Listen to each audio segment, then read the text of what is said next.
Oh, you know what I love? Sports. Love sports. Sports. When It comes to Texas A&M. Where are you getting this information? Let me tell you. Welcome to TexAgs. I need to talk a little sports with you, Ags. David Nuño here with TexAgs Radio. Billy Lucci here on TexAgs Radio. Olin Buchanan. We will develop men, we will graduate players, and we will win championships on the field. The best way for us to win is to do it together. Do you realize everybody knows who you are right now? Very thankful for 12th man. They've won us games. Been in college baseball for a while now, but I've never experienced anything like 12th man. That's about as pretty a throw-catch combo as there is. I saw the safety roll, the slot fade. I knew where I needed to put the ball. Our skill set worked great together. Like, he was more speed and I was more power, and then we put together, it was like thunder and lightning, you know. You know, if I'm betting on anybody, it's the Aggies.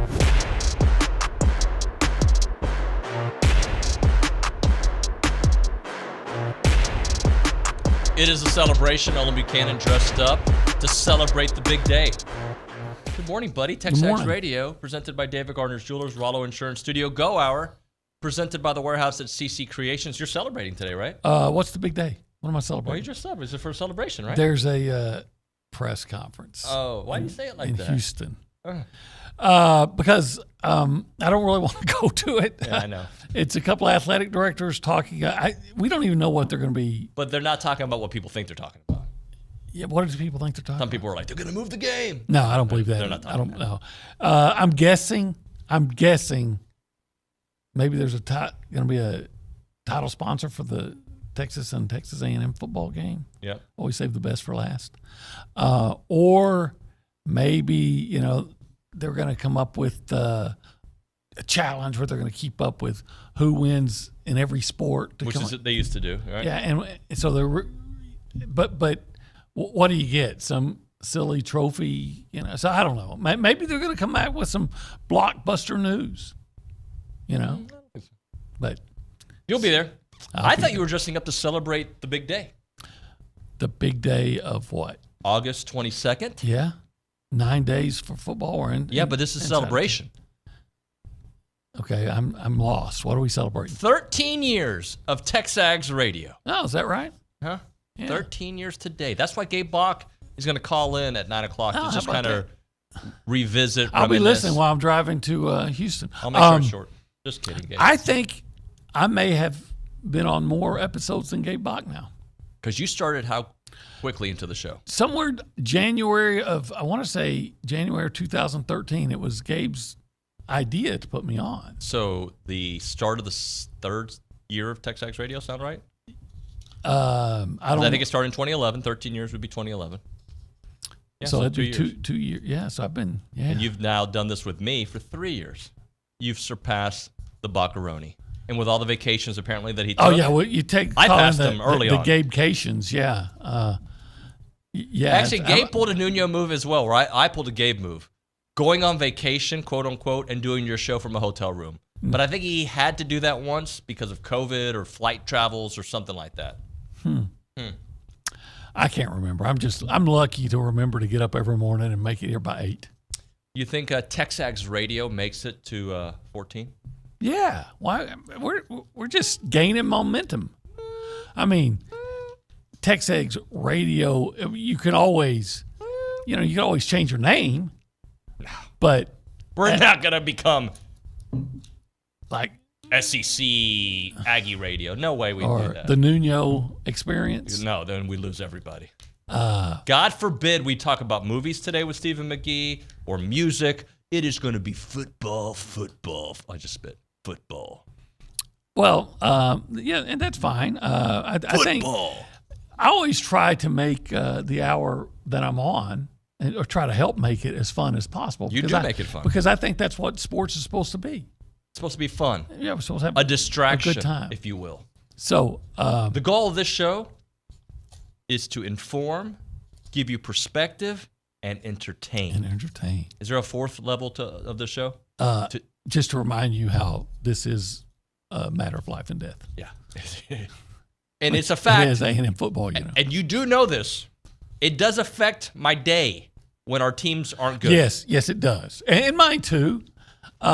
Maybe You're not as grumpy. You get mad in the moment, but you can get over it. I stay grumpy for 4 days, and Billy's like, dude, you didn't lose. The thing that's fun, I wish everybody could experience this, is sitting next to you in a game where there's a lot of peaks and valleys, and you're right there with them. Oh man, it affects me. It hurts, because I want it so. You're like a surfer, and you're riding that wave, and that wave's coming down, and it's fun. It's fun. I like. That's how fans ought to be. That's why we love it. But see, I've been conditioned, and I know you're as a Houston sports fan. I'm conditioned to lose. But I know you're in media and everything. But as a writer, right?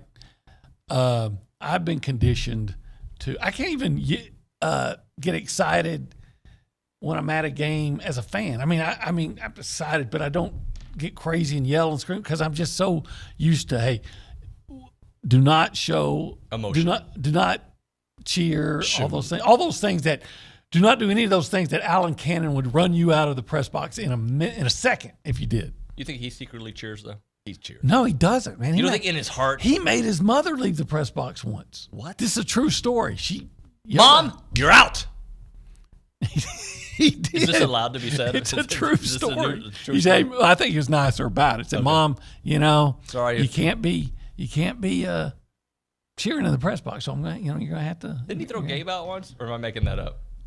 He threw you out? No, I've never been thrown out. But he has thrown people out because that's the rule. It is a professional. Now I'm not loud. It's just a conversation. No, you're not. I'm not like. That's why I'm saying you're sitting right next to me. I'm just telling you how I feel. You're like, here we go. Oh, no. We're gonna lose by 50 now. We're gonna win by 100. It's like a tug of war. It's an emotional tug of war. I remember the first time Kay, I think it was 2 years ago, went with us to Dallas. I think it was maybe it was last year. It was Arkansas game, right? Yeah, she was like, "Oh, of course this is what you're talking about." Yeah. So, I'm going to ask you a question. Now, Matthew Dawson at some point will join the show. He knows a lot about gambling. I know nothing, as everybody knows. I just like to talk football. Yeah. Teams that have attracted the most money to win the national championship, according to Superbook at Westgate, Las Vegas. I don't even know what Eastgate is, much less Westgate. I know Northgate. So I'm going to give you some of these teams, okay? Okay. And tell me if you agree with these teams, all right? Here are the top 5 teams that are attracting the most money. The most money. People are betting on them. To win the national championship. Okay. Number 1. Georgia. Okay. You knew that. Yeah. Number 2. Ohio State. No. Oregon. No. Ole Miss. Okay. You can probably get better odds. Number 3. LSU. According to this place, the Westgate, Las Vegas. Okay. Number 4. The University of Texas. Miami. So far, these people are weird. Well, but yeah, I think Miami's not even going to get into the playoffs. And then number 5. I just take a guess. Longhorns. Take a better guess. Ohio State. Take the best guess you could take. Oregon. The best guess you could even take. That would satisfy the audience. Your Texas A&M Aggies. Bam Shazam. I think what that tells me is the betting audience is brilliant. Are they now? This is the article. Teams that have attracted the most money to win the national championship. Yeah, but what I'm saying is, are there good odds on those teams? Like, is A&M like 100 to 1? That's just people are betting it, and because I'm going to bet on A&M at some point. Yeah. See what the odds are and bet on them, and then I just want to be prepared when that inevitability finally arrives and they win it all, and I've made my bet and cash in. I just think people are smart when it comes to A&M because I was on the way here and heard Danny Cannell project that A&M would be in the playoff. Did he really? Yeah.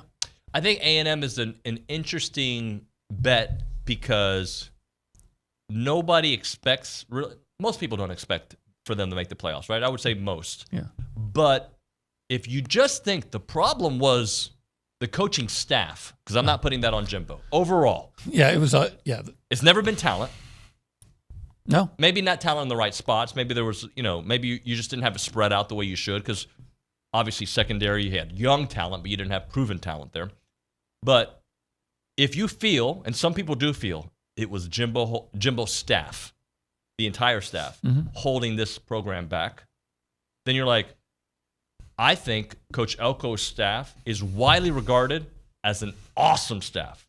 You talk about Jay Bateman, Colin Klein, freaking Tommy Moffitt, everybody, right? Adam Cushing, Holman Wiggins. Yeah. So as a staff, that guy was doing some coaching and if you feel talent-wise, they haven't lost much, and in fact, probably added in areas that they needed to add.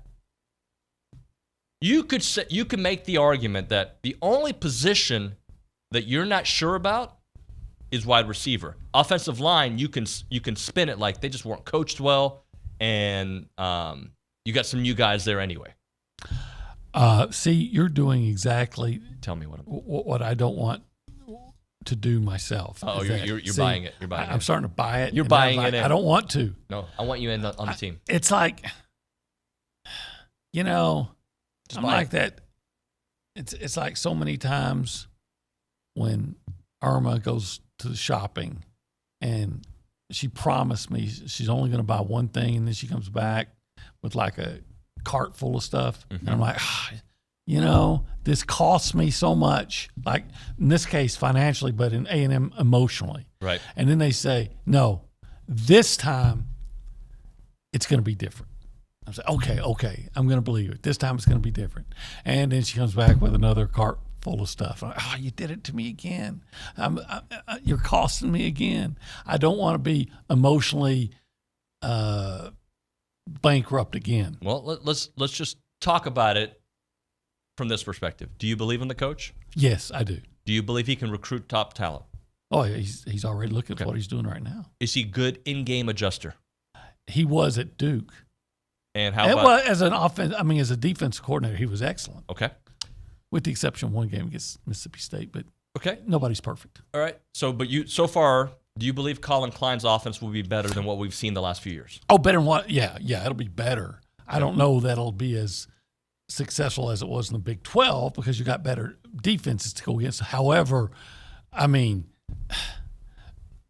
a wounded animal is better than a dead animal. 100%. Do you feel the secondary will be better? Yeah, I don't see how it can't. Do you feel the defensive line will be one of the best in college football? Oh, I think it'll be better than it was last year. And last year was one of the best in college football. I think it'll be better. Do you think the offensive line is going to be better than it was last year? Yes. But okay, then what are we doing here? Everything is good. Well, except we just know. I've got to see it. I've got to see it. I'm with you. I'm not saying I buy this stuff. I almost said the other word. I'm not saying I'm buying it. I'm just saying I can see why the betting public's like, look, dude. Oh, here's what. Look, I can look out and I can see it. And I can see a 10-win, 11-win season. I can look at all things. See it. I can see it. But am I wandering through the desert and just seeing a mirage? Yeah, it's possible. That's what I'm. Here's the real question, OB. It's not about one 10-win season. It's can you do it a couple of times? No. Well, can you do it often? Yeah, well, I want to, but you got to start with the first. But they've all done it. Sherman did it. Summy did it. Jimbo kind of did it 9-1 year. Yeah, that counts. That counts. So they've all done it once. Can we do it more than once? Yeah, and we got to see the first one first. A&M can A&M finally consistently they haven't done it since RC consistently be a 10-win team. Funny man on the YouTube page. Not sure if he's an Aggie. Not sure. Don't care. Salute after looking at A&M's capital letters weak schedule. 10-2 should be worst record. So you got weak schedule. You got 4 teams in the top 10, 12, well, top 15. Yeah. So and Missouri is going to be in the top 10 if you look at their weak schedule. Yeah. So a third of your schedule is in the top 15. And that's a weak schedule. Mm-hmm. Now you do get all at home. That helps. That helps. Road games in the SEC aren't easy. No. Going to Gainesville, I don't care what the record is. That's a hard place to win. Mississippi State for A&M is a hard place to win. Almighty, you're so right. Auburn for A&M the last couple times. And also, I think they're a team that feels like the arrow's pointing up. Feels. Yeah, well, it probably is because they were so miserable. In fact, they were so miserable, and yet A&M lost to them the last time they were there. So, sorry, I'm not buying the weak schedule. I think it is a manageable hard schedule. Look, it's probably as advantageous as you're going to get in the SEC, with the exception of, comparing it to what Texas got and Missouri got. But beyond that, it's probably as advantageous. Look, I am cautiously optimistic. And my cautious optimism starts with the offense. Look, the last couple of years, remember, I still can't believe I'm saying I saw this. I saw an offense with Devon A-Chain and I thought you were going to say Anaya Smith and Evan Stewart all on the field at the same time, and they scored one touchdown against Appalachian State. So you had an offense that was basically a football colonoscopy. And have you had one? A football one? Yeah. Yeah. Every year. and so just having Colin Klein here gives me some hope that there's there's going to be more excitement. Yeah. More We're going long, guys. Deception. Sorry. Okay. No, you know what? Colin Klein's going to go long. Heck yeah. I'm going long. Go long to Noah Thomas. Can I read you this? Yeah, let's hear it. David B. He says, I need OB to comment on the Beaumont Enterprise headline today. Oh, I didn't see it. Elko looking to get Texas back on track. Unlike Deion Sanders, I'm just not dealing with CBS anymore. I'm not dealing with the Beaumont Enterprise if that's how they're going to write. That's unfortunate. I once applied for a job in Beaumont. They didn't hire me. Well, Pink. That's what happens. You make mistakes on your headline. Actually, it's probably a kid who's learning the business. Or you know what? The way things are now, a lot of times the people that are writing the headlines may not even be in Beaumont. The market, yep. Hey, we send everything to some guy in Florida, some desk in Florida, because all these papers are from the same. It's not the way it used to be. Right. And so it's probably some guy has no clue. No clue. But somebody in Beaumont has to see that and say, no, we can't do that. Yeah. All right, let's go around the room and say hi to the people, because I know you got to leave pretty soon, at like 8:30 or so. So let's, by the way, if you want to be a part of the conversation, call us up on the Boss Firearms hotline. Let me tell you a little bit about Boss Firearms. They're Aggieland's premier gun and accessory shop. They've got all you need to build your next firearm. Check them out at bossfirearms.com. Who's checked them out? I want to know. Let me know in the comments. All right, let's go around the room and say hi to the people. Behind the glass, we find our producer extraordinaire, Nick Savage. Nick, good morning, buddy. Good morning. I have, in fact, checked out Boss Firearms. They got some good stuff on there. A little, I will definitely be checking them out later on in the future when the budget allows, Yep, pow. You and I. Pow. We're pow guys. Okay. That makes it sound like we're into, snowboarding or something, I was just meaning guns. Okay, yeah, I got you. America. Well, hold on, David. I do need to bring something up. A little staff meeting here on air. Okay. Did you see what our interns put out on radio Twitter yesterday? You allow our interns to touch our Twitter? Yeah, they put out something. You want me to? It's kind of Obi, check weird. this out. I want to know what these interns. What is this about? What is this? We're gonna go live. Okay, that's all I can tell you. We're gonna go live. Okay. What in the world? What does that even mean? Why are we doing that? You know what that means?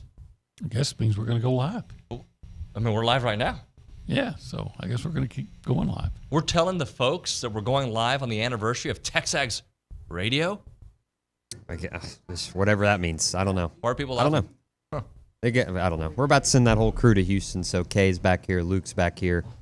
New hair color Luke. Hair reveal Luke. He's back to normal. Yeah, he's back. He's back to normal. Has he ever been normal? I missed the dude from Scooby-Doo, Luke. The Freddie Prinze Jr. What's the blonde head dude on? Freddie. Yeah. Yeah. Freddie Jones. Jones. You watch that show a lot when you know their last names. Yeah, that's true. It's a good show. The Mystery Van. Yeah. Yeah. Yeah. Freddie Mystery Machine, actually. Yeah. Sorry, it is a van. It's not the kind of van that never mind.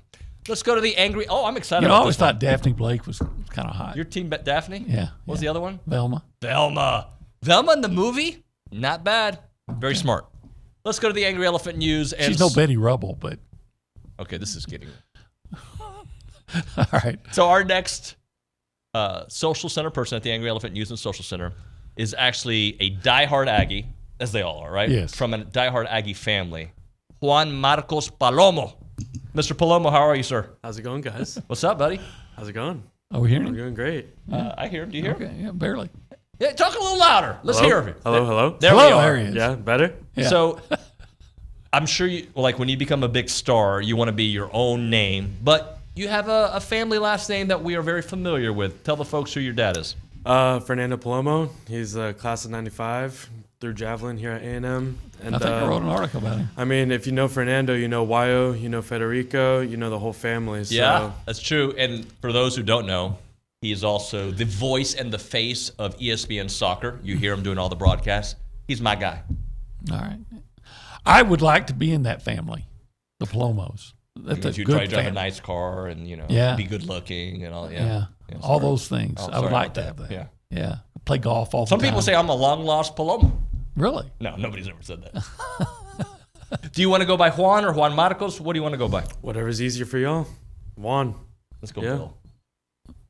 Bill. J. Paul. J. Paul. J. Paul. So J. Paul. just Juan. J. All right. Paul. We'll go with Juan. I like then. that one. I haven't heard that one. What news do you have for us this morning? Well, sadly, Aggie soccer lost last night. Home opener in Ellis Field against Denver. They lost 3-2. Goals by Makia McDonald and Allison Lowry. We're facing Fairfield on Saturday at 8 p.m. That's right. I was a little surprised by that, but then Coach G, when he was here yesterday, told me, he's like, this team almost beat North Carolina, who's a perennial national champion every year. He's like, they're not like an average small team. They will come and kick some butt, and they absolutely did that. What else, my friend? Well, Aggie women's basketball's SEC schedule got announced yesterday. Home games for us include Tennessee and Ole Miss on January 2nd and January 5th to open up the season. And we played Texas February 2nd at home. Groundhog February. Day. Is that Groundhog Day? Yeah, February 2nd. It's Groundhog Day. I didn't even know that. Yeah. I just know it whenever it's on TV. Oh, it's Groundhog Day again. It's February 2nd. Okay. Sorry. Did you know it was Groundhog Day on February 2nd? Nope. Yeah, I didn't think so. Yeah. Groundhog Day is a big day for me. Big day. Yeah. Because you know what to pack for like the NCAA tournament or something? I don't. I'm just. You wake up early? Let's hit a break. I do. Yeah. Come back because I know you got to leave soon. We'll have to do 24 and 24, number 2. All right. It's between two guys. That's right. And you know what? As I said the other day, top 5, just throw it up in the air. However it lands, it lands. It lands. All right. Right now, we're talking about sponsorship and vendor opportunities through the Association of Former Students. If your business is looking for an opportunity to engage with other Aggies, then you need to check out the Association of Former Students that bring Aggies of all ages together during awesome events held throughout the year. We're talking about Aggie Ring Day, All Aggie Hullabaloo, The Gathering. They all welcome tens of thousands of guests, and there are many sponsorship and vendor opportunities available to get your brand in front of those attendees with a wide variety of both digital and in-person options to promote your brand. You've got title sponsorship naming options, on-site presence, activation, recognition, and social media posts, and much, much more. If your business is ready to engage with the Aggies, then choose a partner that the organization that's been supporting the Aggie Network for the last 140 years. For more information on options available through the association, please email sponsorships@aggienetwork.com. It's the Association of Former Students.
TexAgs Radio, you knew that.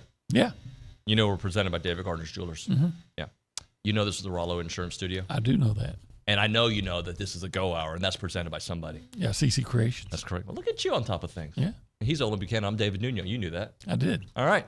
It's time for 24 in 24. Number 2 on the list, brought to you by FBS Appliance. They're committed to delivering an exceptional experience from start to finish. You can trust them to provide unparalleled service and support every step of the way because FBS Appliance is your trusted appliance store. Visit any of their 8 showrooms across Texas or find them online at factorybuilderstores.com. Number 2 happens to be number 5, and his name is? Shamar Turner. Dude is great. I'm a huge fan. I still don't know who number 1 is, by the way. I'll wait. Could be Shamar Turner on just about any other team. Shamar Turner, I'm a huge fan. I like him so much I might just change my name to Olin Buchanan. I like Shamar Turner. He is an active guy. They played him out of position last year because he had the ability to at defensive end. I'm sorry. And he went out there and he had 6 sacks, 33 tackles. 3 times he had quarterback pressures. I mean, that's an active player, and I think he'll be even better inside. He's added about 30 pounds. Mm-hmm. So, and he looks great. He looks fantastic. I mean, I had 30 pounds, and I look like a big pile of garbage. And he adds 30 pounds, and he just looks like an unstoppable force.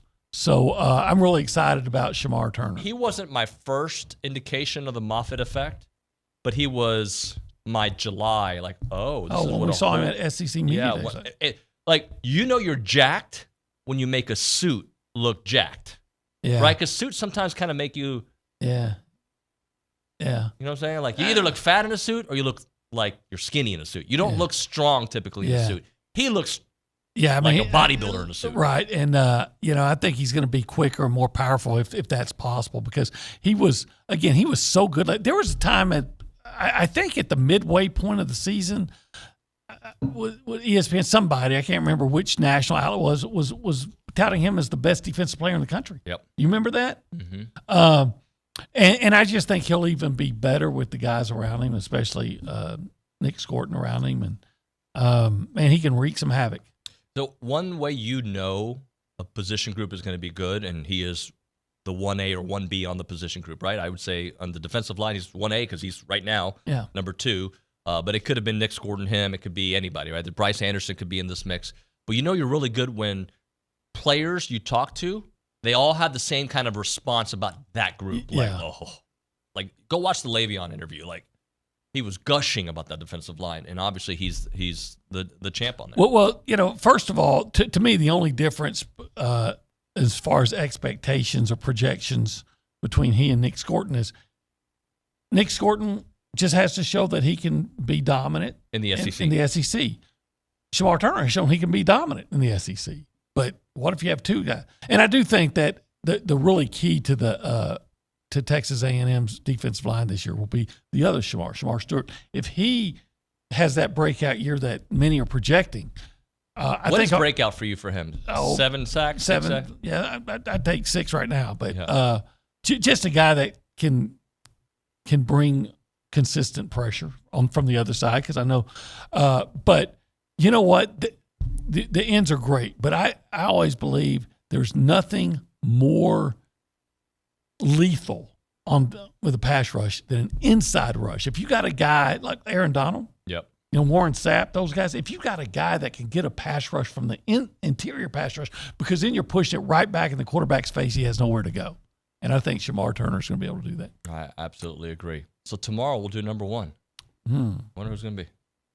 I don't know. Yeah, I actually do know. But you do know? I think I don't think our audience knows. I don't know. I mean, it could be a few guys. If they've been keeping up with it, they know. Well, and it's interesting. I don't remember my rankings personally, but I have it written down. I have everybody's. We can kind of revisit how it all shakes because the subscribers voted on this. You voted. I voted. Billy voted. So it'll be interesting to see how that all shakes out. All right, OB, I know you're not going to be able to go today, but I want you to think about a Big A chicken fried steak. Oh, man, I love them. You've got chicken fried steak envy. I eat about 2 a year. Yeah. Because they're big. Especially at the varsity. Yeah, varsity grill. Yeah. Real big. That's a big chicken fried steak. You know, it's got to be. And I like mashed potatoes with it and gravy. Huh. And can you even enjoy a chicken fried steak if it doesn't have some cream gravy on it and some mashed potatoes? You don't want my answer on this, do you? I just don't think. What do you think I'm gonna? What do you think I know you don't. I'm not. I'm not on team gravy. But normal people do. I dabble in the gravy, like a little bit. I just want to eat. I just want to enjoy. See, I don't. I'm a hunter. I want it just the way it is. No, see, I just want to roll around in that gravy like a pig in slop while I'm eating chicken fried steak and mashed potatoes. In your church clothes. Hey now. It is the Varsity Grill House where you can taste the difference. The food is fantastic. Home for good times and great food. They're right next to the Academy Sports and Outdoors on Highway 6. It is the Varsity Grill House.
Football, and only football in this segment. Welcome into TexAgs Radio, presented by David Gardner's Jewelers, Rollo Insurance Studio Go Hour, presented by the Warehouse at CC Creations. Our QB1, Paragon Financial's best, Stephen McGee, is with us. Buddy, we upset some people last week. It's too bad.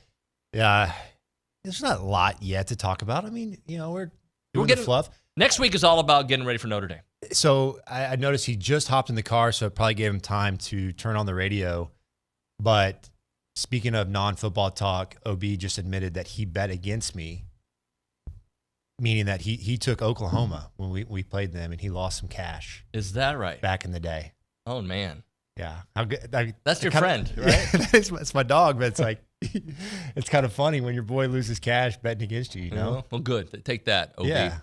Hey, I want to go through some of the changes in college football this year with you, just get some thoughts, because we all take it for granted, but there's a lot of changes this year, like a lot. And we've been talking about these changes, but like from a couple years away, or it's coming soon. And so I'll start off with the first one. 12-team playoff. Now that it's here, your thoughts about where A&M kind of stands in it, and also just the game itself.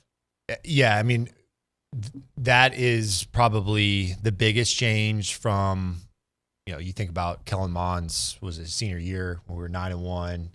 Then you're in, and so it broadens the field. There's always going to be 2 teams, maybe 4 teams that feel like they got slided, didn't make it in, no matter the pool. But I think it's a big enough pool to conclude that you've got one of the best teams that's going to win the championship. I really doubt that you're going to see a team that's number 13 or 12 or 11 sneak in and win the whole thing. I think that the best teams are going to be found in the top 6 more often than not. Well, and also we've seen blowouts in the playoffs with 4 teams with SEC dominance. So we may still get that, but I still think it allows for teams that were hot at the end of the year, 2012 A&M, let's just say, to get in there. Yeah, absolutely. I mean, last year was an unfortunate deal. Florida State, they had guys out, and when you lose your quarterback, and I know teams are going to say, well, you got to be able to next man up philosophy, but when you've been going the whole year with a guy that's a really good player, it's hard just to bring in a quarterback and fill that role. I mean, you could say that is true at receiver, DN, linebacker, but quarterback, that's not one where it's just plug and play. All right, here's another one. Postseason will be played on campus. So let's just say A&M is in there as a later seed, and they get to host, I've seen this one out there, Penn State in a freaking December game at Kyle Field in the playoffs. So that's going to be elite. Like that to me is the part that I'm most excited about. There is you earn, it's like the NFL. Like you get to host at home, and you've earned that right based on your record and your seeding. So that to me is that's going to be fun. That's going to be great, right? Yeah. Late season games here, kind of mucky air, overcast. Like I love that stuff. Games that matter in December. Yeah. Not some, like a lot of times the bowl games in December, like, whatever. But like that's going to matter. 100%. All right. Conference expansion. And let me just remind you some of the expansions, okay? Obviously, Texas and Oklahoma in the SEC. The Big Ten added 4 teams from the Pac-12. We got USC, UCLA, Oregon, Washington. You've got the ACC saying, I'm going to take some teams on the left coast, on the west coast. They're going to join us. The Big 12 went from 10 to 16. Like, you're going to need like I'm going to forget. Like, oh, yeah, Arizona's in the Big 12. That's right. The Pac-12 has got 2 teams that play the Mountain West all the time. Yeah, that's the most perplexing part of it. This is probably the one part that you sit there and say, does this really make sense? Is this in the best interest of the student athletes, or is this a money grab? Try not to get left behind. I understand both arguments, but it's going to be very difficult for the volleyball team traveling on a Tuesday from California all the way out to the East Coast and then have to return and go to class. It's hard to make an argument that that's a good case for student athletes. USC and UCLA in the Big Ten, like that to me is a stretch of a fit. It's weird, right?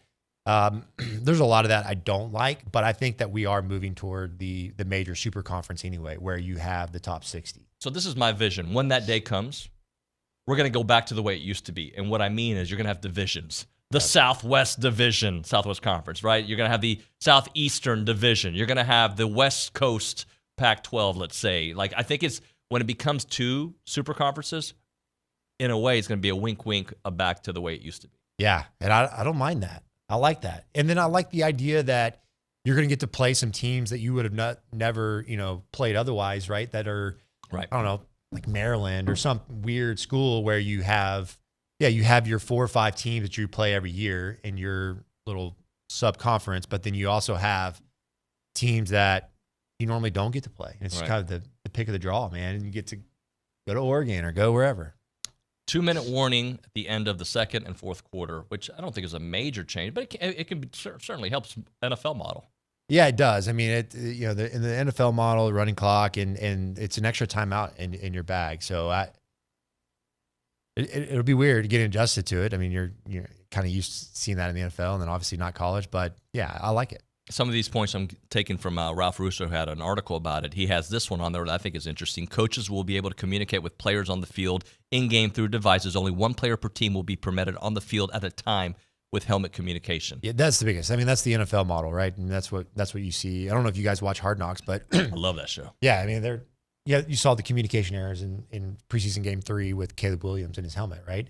And so those are the issues that you face, but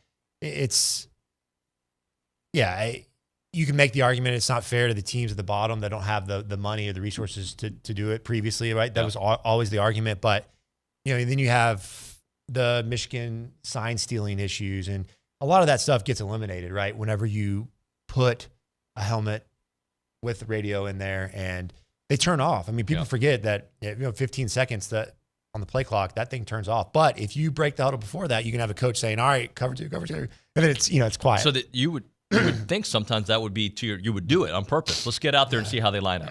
Yeah, you do. But I think at that level in the NFL, especially, the coaches really trust the quarterbacks. Yeah. I mean, they know these guys are seeing, and sometimes too much is too much, right? You just want to let your guys play, and so. But there were times when, and rarely, where a coach would come in and be like, alert here, base defense, whatever. Right. Here's the last one I want to throw at you.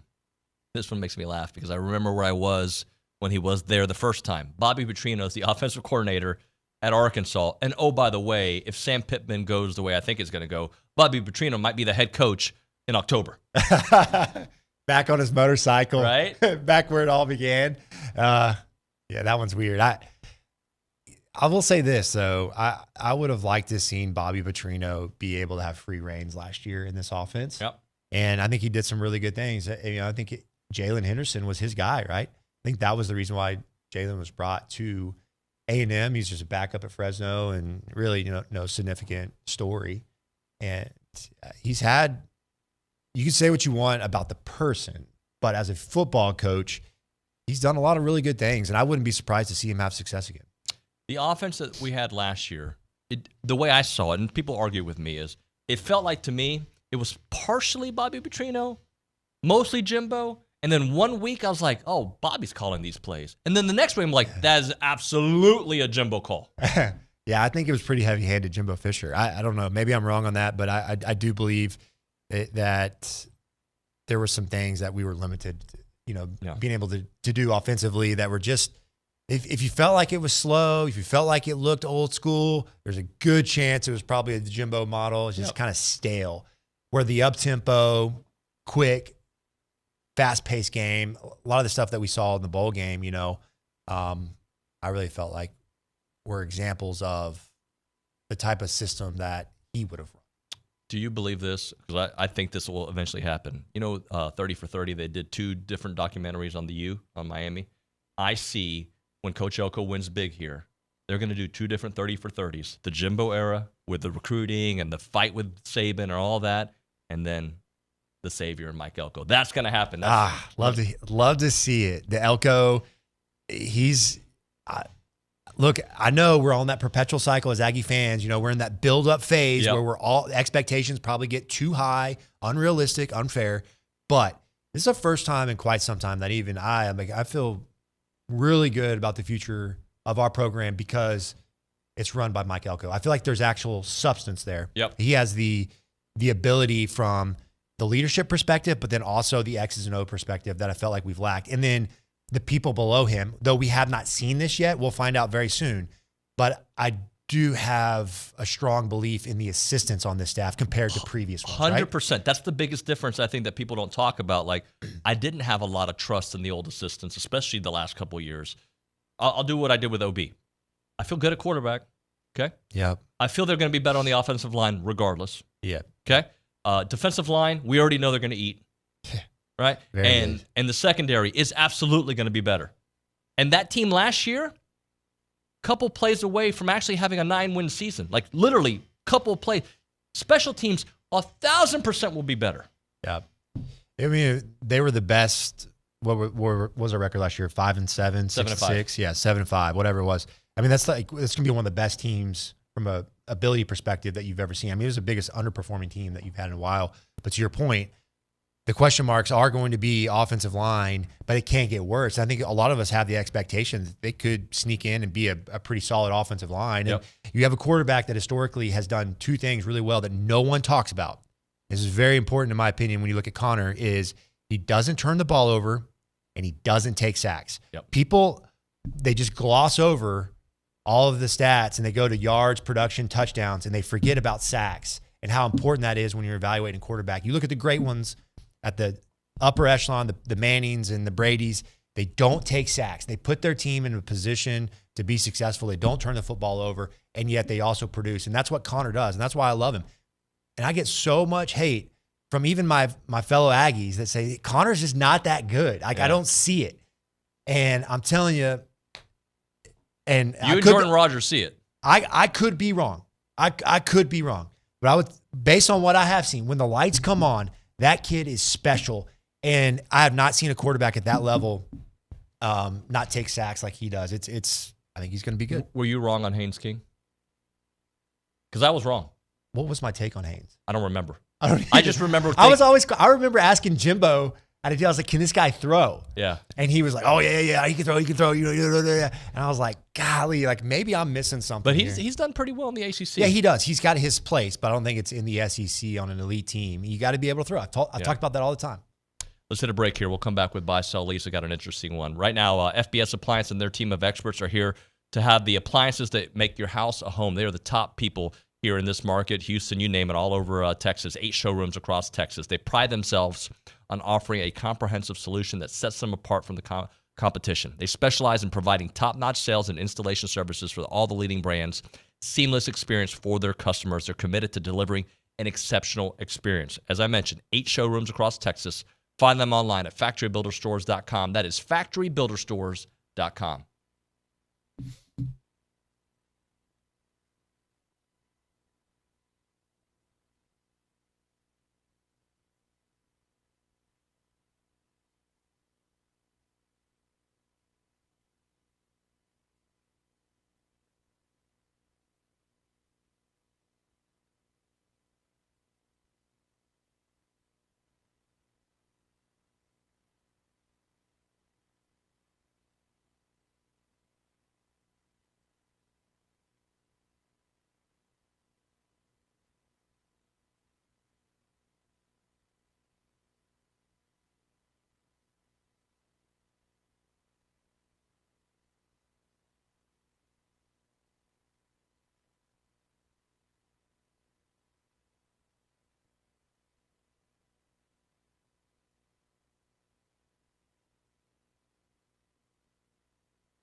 Football. TexAgs Radio presented by David Gardner's Jewelers Rollo Insurance Studio Go Hour presented by the Warehouse at CC Creations. Stephen McGee with us for 2 more minutes only because we went super long on that first segment.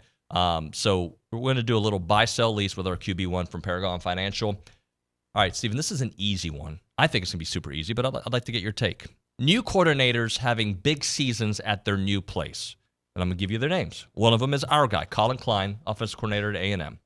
The other one we talked about in the last segment, Bobby Petrino at Arkansas. Mm-hmm. And the last one used to be at A&M, DJ Durkin, defensive coordinator at Auburn.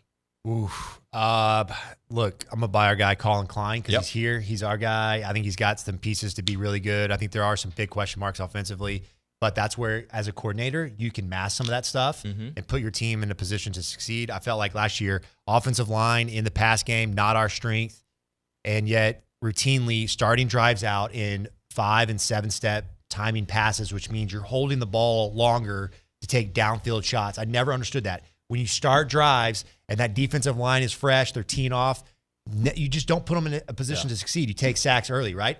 That's where scheming matters. So you want to get the ball out of the quarterback's hands, get easy completions. I'll go DJ Durkin. I really like him. I thought he did a good job, flipped this defense last year. They were good. Yeah. But it's Auburn, right? And that's the question mark for me. And I'm not a big believer in Arkansas, so I'll sell Petrino there. Okay, that's all good. I think Petrino could give them a little bit of an offensive boost, but I still think they're going to have a down season. And Auburn is one of those tweener 8-9 win teams. Who's the quarterback at Arkansas this year? Taylon Green. Okay. Who's built like a house? KJ Jefferson. Yeah, he's built. It's the same kind of quarterback. Yeah. Yeah. And then the quarterback at Auburn is going to be Peyton Thorne. Oof. Who against A&M was horrible, but played pretty well against Georgia and some other teams. Which, true, he believe did. it or not. But we got to drop it there. You know, just in the last 10 seconds, today's 13-year anniversary of TexAgs Radio. Wow. You've been doing it for how long? 10? 7? 8? How many years? Decent amount. Well, it's been a good ride. We're going to have Gabe on for a few minutes in the next segment. So nice. We'll tell Gabe hi. We'll do. Thank you, Stephen. All right, buddy. We'll come back. Gabe Bock kind of reminiscing and looking back at TexAgs Radio. That and more is TexAgs.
Estamos aquí. TexAgs Radio, presented by David Gardner's Jewelers Rollo Insurance Studio. We should have Gabe on around 9:05 or so. He's got a meeting he's getting out of, so we'll get to Gabe here in a moment. Another moment, I should say. We're going to go to the Angry Elephant News and Social Center. But before that, I want to read this. Clint on the YouTube page says, Nuño, and he wanted McGee to answer this, but McGee's moved on. He's still with us. He's just left the studio.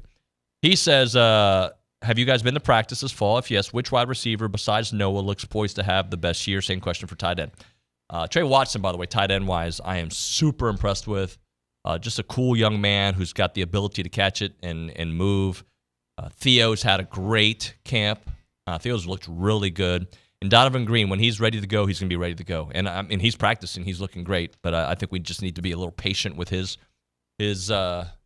presence on the field, but I think he's not that far off. As for the wide receivers, they've all looked good in their moments that I've been there, right? Noah Thomas looks like Noah Thomas, stronger version of him. I think for him, he's got just a refreshing perspective on this season. I think he's ready to play some football.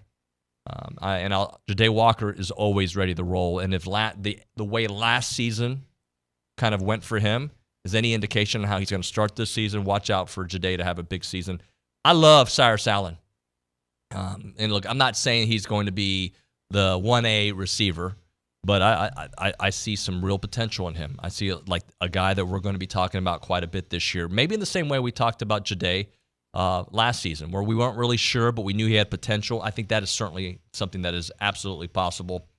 And then, we'll see what other guys they trickle out there. Micah Tees. Maybe we'll see some Terry Bussey making some plays. Jabri Barber obviously had a great spring before he got hurt. When he's healthy and ready to go, he might be the talk of the town in the entire wide receiver group. So that's kind of a long-winded answer of saying I don't think there's been one guy that's just like taking it by storm and like this is our wide receiver one. I think you see a lot of good playing from the entire group, and with the way that I think Colin Klein's going to use them, we could see some real production from that position group.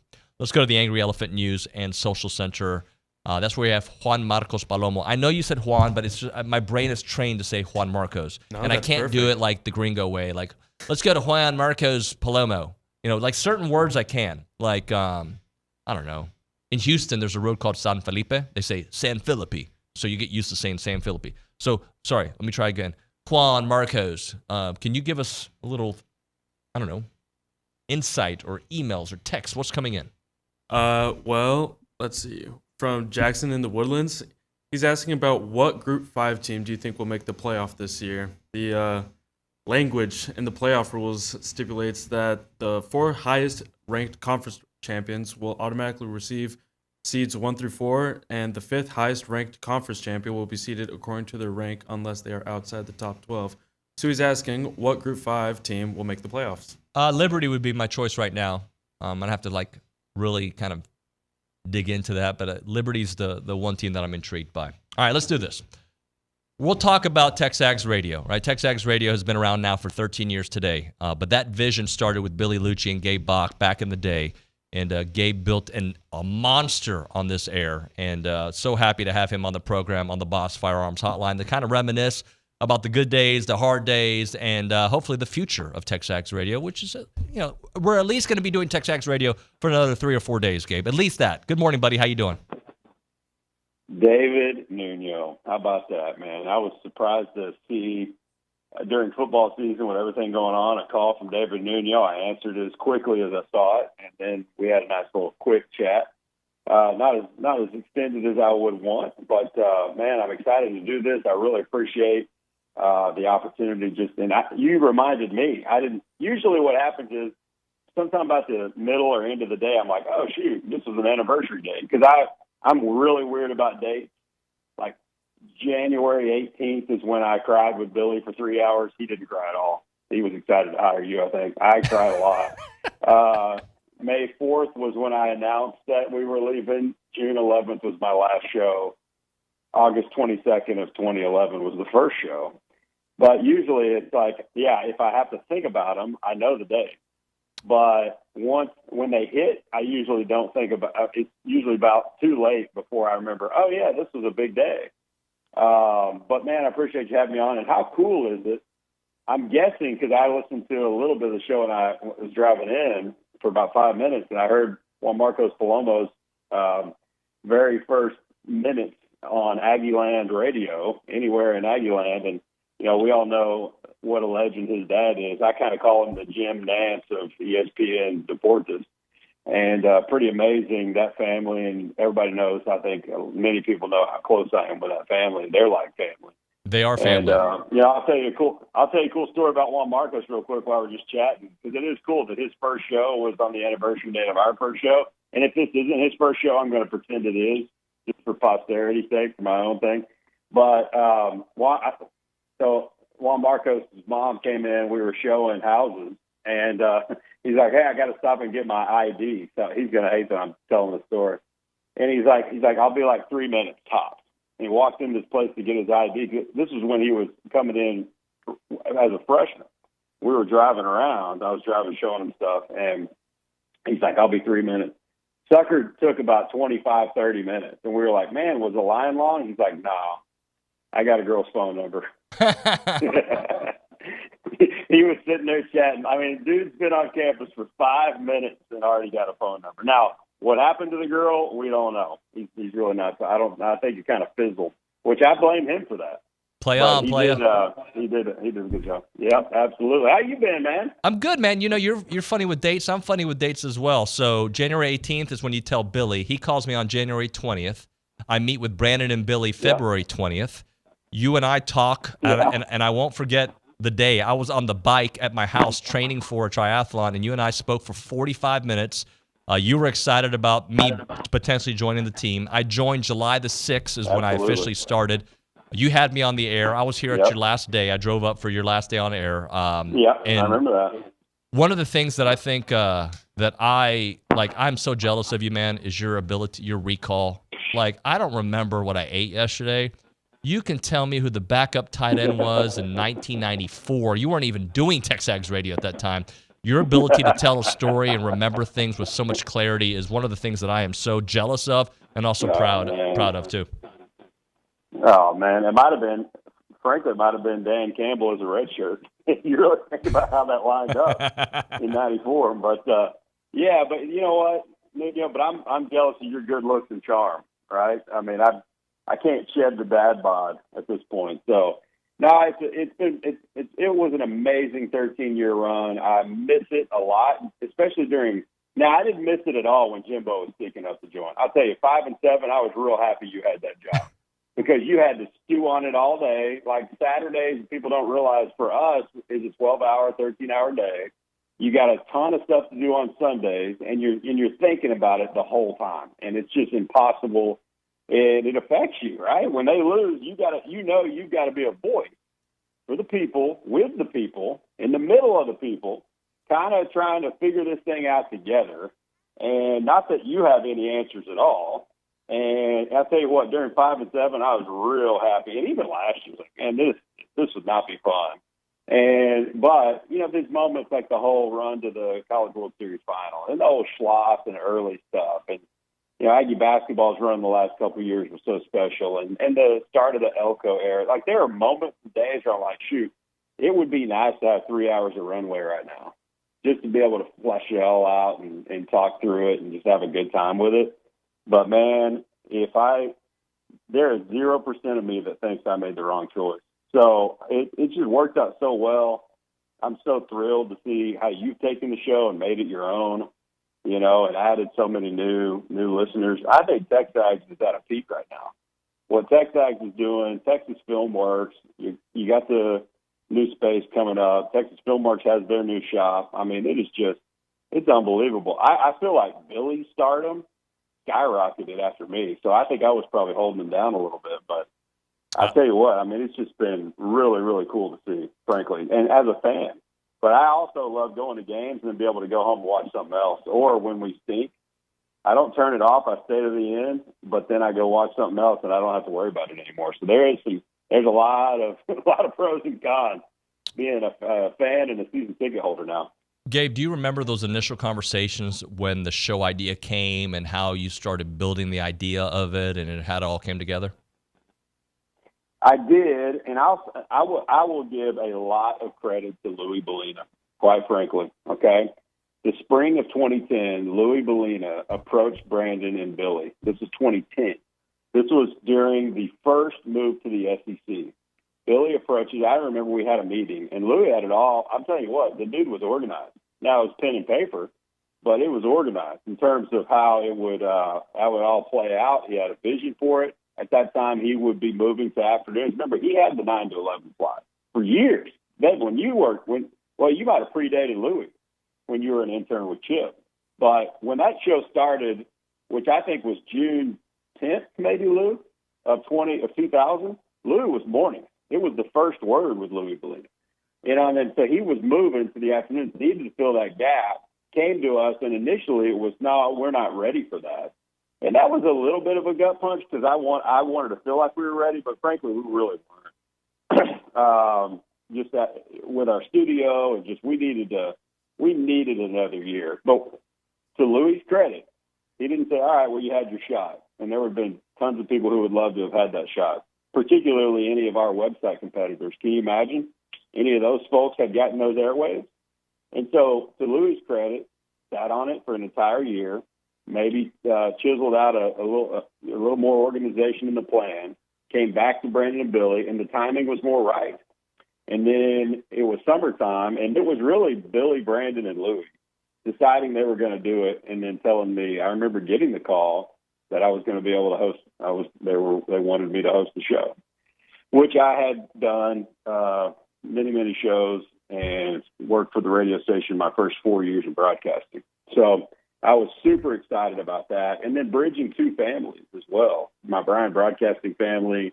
My key card still works at Bryan Broadcasting. Like, my code still works. That's always been family. And now I say that, Dusty's going to cancel my key card. Watch. I don't even have a key card, bro. No. I'll give you my code. Man. But that's just always been the family approach. When Ben Downs tells you, hey, you can come back here anytime we got an opening. If you want to do something, you can do something. That he means it. And he means it by the fact that was in 2008 and my code still works. So I think that says a lot. And the fact that I was able to do it with two families, blending that with Bryan Broadcasting in the zone, not that I was great at it early at all. I sometimes for fun, you go back and listen to some of those, and it's cringeworthy without a doubt. I had a lot of reps that I needed to do in order to get to the point where the show was viable and people would want to listen to it.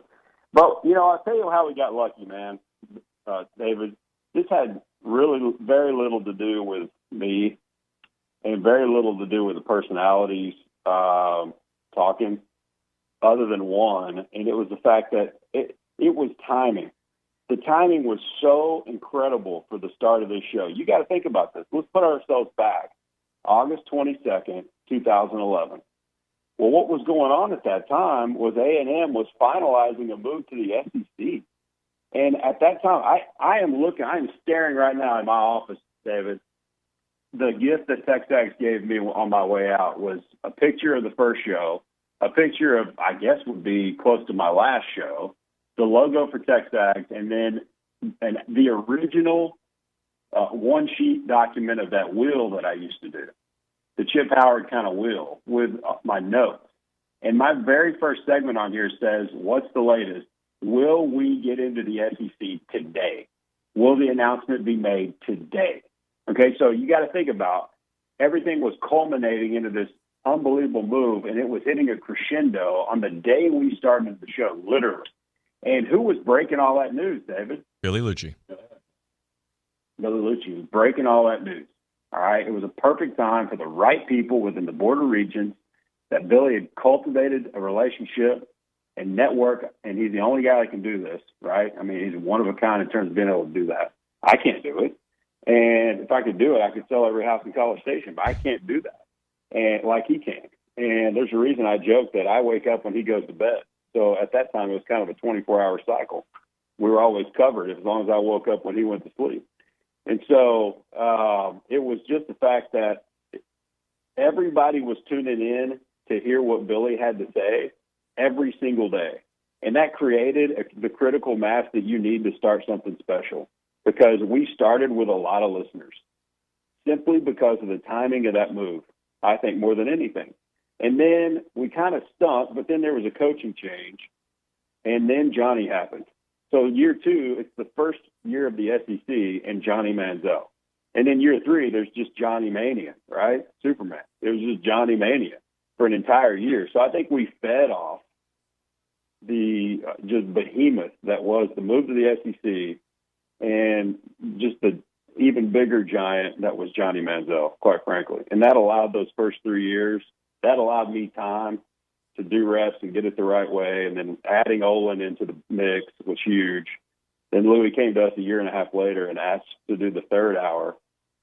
So we moved up to 8 a.m. And yeah, it was a special run, man. A special run. It's gotten even better, in my opinion. And I can't wait to see where you take it from here. It's going to be awesome. Well, Gabe, isn't it funny that we're better hosts when our teams are doing good, and we really suck at our job when our teams do bad? Yeah, I never felt like I walked off the microphone and left that stage, you know, breaking down for 3 hours of loss and really felt like we crushed it that day. But I really felt like we crushed it when we were at Oklahoma City doing the show from the hotel lobby, an Aggie hotel, mind you, with all these Aggies after the comeback in Bricktown.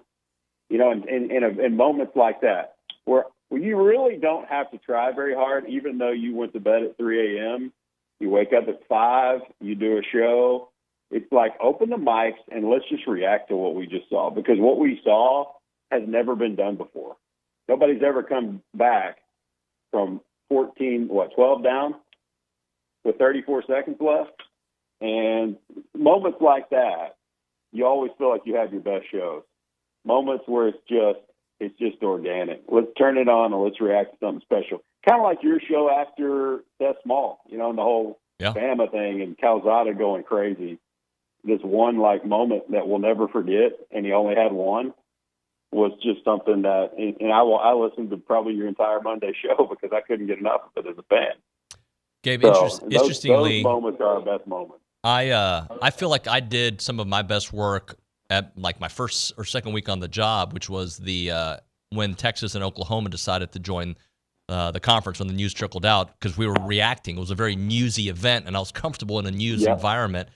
You mentioned the Alabama game. And honestly, I think I did some of my best work, but I don't know if people liked it, was after the App State game. You know, that post-game rap that I did with CT and Brandon. We were very raw and authentic, and Billy too, when we did the Luchador.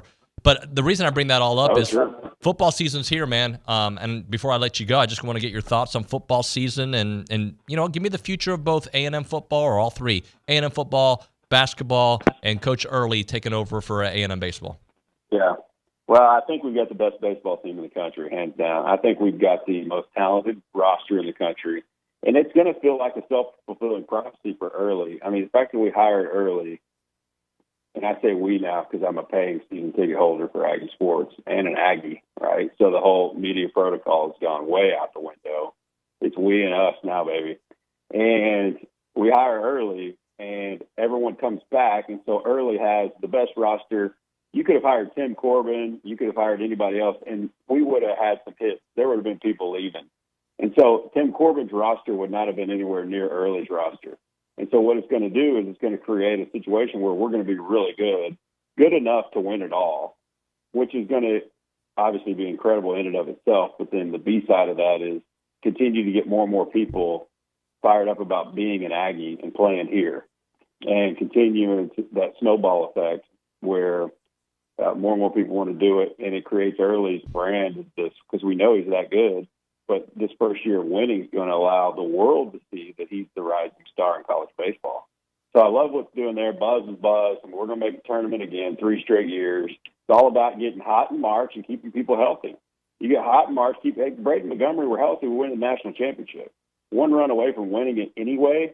Remember that bang-bang play at the plate? Like 1 run away from winning it anyway. And so you got to stay healthy. I love what Buzz is doing. That team's good enough to make a run. That's going to be fun. And then the excitement of Elko. And I do like our team this year. I think here's what happens. We beat Notre Dame because Elko's experience of knowing everything about Riley Leonard so he's going to do some quarterback confusion stuff. The intensity of the crowd for Elko's first game, being lubed up, like it's going to be hot as heck, though. So stay hydrated and go out there and be loud. I'll be there with you. But that's going to be huge. I like us in that game a lot. Here's what I think is going to happen. I think Texas isn't as good as everybody thinks they are. And I think we're probably about where people think we are. I've actually been really impressed with some smart people thinking we're going to have a pretty good year. So here's what I think is going to happen. I think we're going to be sitting just on the outside of the top 12. Texas is going to be inside the top 12, somewhere about 9. And they're going to waltz into Kyle Field thinking they're going to beat A&M and punch their ticket to hopes 5-8, right? But I think that rivalry is going to be insane. Go back to 2007 and all the hysteria going, and even 15, where it just got crazy down the stretch and all the shuffling for playoff spots. I think you're going to see a ton of that in the back of that playoff.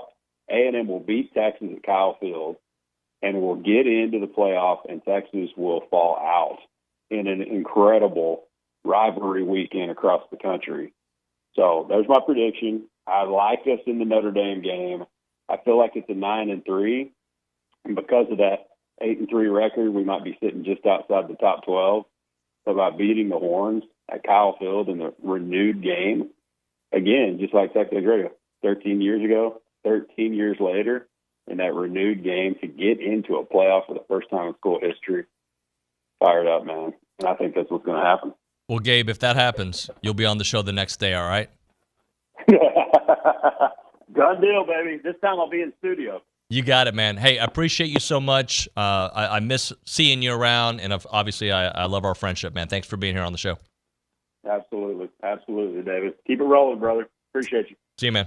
Gabe Bock on the Boss Firearms hotline. Reminiscing. More football, the rest of the way around the SEC. And then after that, Trey Wallace of Outkick. After that, got a Notre Dame insider. After that, AT. We're moving AT to 10:30. He'll probably still be under a freeway. Right now, the difference is real with Rollo Insurance. Gabe introduced me to the Rollo family, so thank you, Gabe, for bringing Rollo to TexAgs. This studio is named the Rollo Insurance Studio for a reason, but the difference is real. They're an independent insurance company built around educating you on exactly what you're paying for, doing the shopping for you, so that you can accomplish your insurance goals. They are the official insurance provider of this show, TexAgs Radio, and we really appreciate what they do. They've got offices all over the great state of Texas, 53 in Texas alone. Obviously, College Station is their headquarters right here in the heart of the Brazos Valley. They got one in Houston, Dallas, East Texas, Austin, San Antonio, the West Texas, East Texas, and they have all the insurance needs that you want. Homeowners, car owners, farmers, ranchers, hobby farmers, business owners with amazing priorities, God, family, and country. It's Rollo Insurance. Check them out at rolloinsurance.com. That is rolloinsurance.com, 888-44-ROLLO, or go to rolloinsurance.com.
Greetings. 9:06 on Sports Radio 1150 The Zone. Gabe Bock. I guess I should rename the Count Bocula nickname after a 3-year hiatus of going with lowercase Gabe _Bock on TexAgs.com. Gabe Bock, Billy Lucci, and Brandon Jones, the two patriarchs of this ginormous company. Appreciate you having us here on Sports Radio 1150 The Zone. What was it? A dawn of a new era in 2004. I think part 2, that was on the Fran Media Guide. I think part 2 is going to be a lot better, guys. I know I'm fired up about this. I've got every emotion in the book right now. I might just get up and do a cartwheel. Holy smokes, Nick, you brought it back, buddy. Good job. Yeah, I went and found that. I was looking, I'm also, or asked you about the date of your first show. July 6, 2021. I was going to pull the opening segment of that, but please don't. Still doing a little digging. See if I can find that. Please don't pull that because we didn't post it. Like that was an individual story, like first segment ever. There's not a first David Nuño segment ever. So I wouldn't pull it for a couple reasons. First off, I remember there was a thread immediately day one, like this is the new TexAgs Radio. Yeah, I know. Gabe and I are close friends. We've been close friends since 2004. When I came to ABC 40, he was at the Zone interning. We've been close for a long time. But his first segment, pretty good. Didn't recognize Brandon there. Not at all. But my first segment here, I mean, I just remember. Yeah, I think the show's grown. How about that? Let's go to the Angry Elephant News and Social Center. Juan Palomo is there. Juan, you got some SEC notes for us. Yes, I do. 4-star linebacker Jadon Harmon flipped his commitment from Alabama to Tennessee this past weekend, and 5-star offensive tackle Michael Fasusi from Louisville, Texas, commits to Oklahoma over A&M and Texas. Why you got to bring up bad news, bro? Why you got to bring up bad news? Hey, the good news in that, Oklahoma jumped over Texas in their recruiting class this year, so 15-11. As for Michael Fasusi, as Bronny said yesterday on the, was it Bronny? No, it was Howell. This is a long game. We'll just, like a lot of these guys that are A&M's in their top 3, just give it time. And if we reach the potential that I think we're going to reach, then some of those guys are going to turn around and come back to the place that I think. Look, if we have the year I think we're going to have, we're just going to, what are we, number 6 or 7 in some rankings, right? We're in the top 10, wherever we are.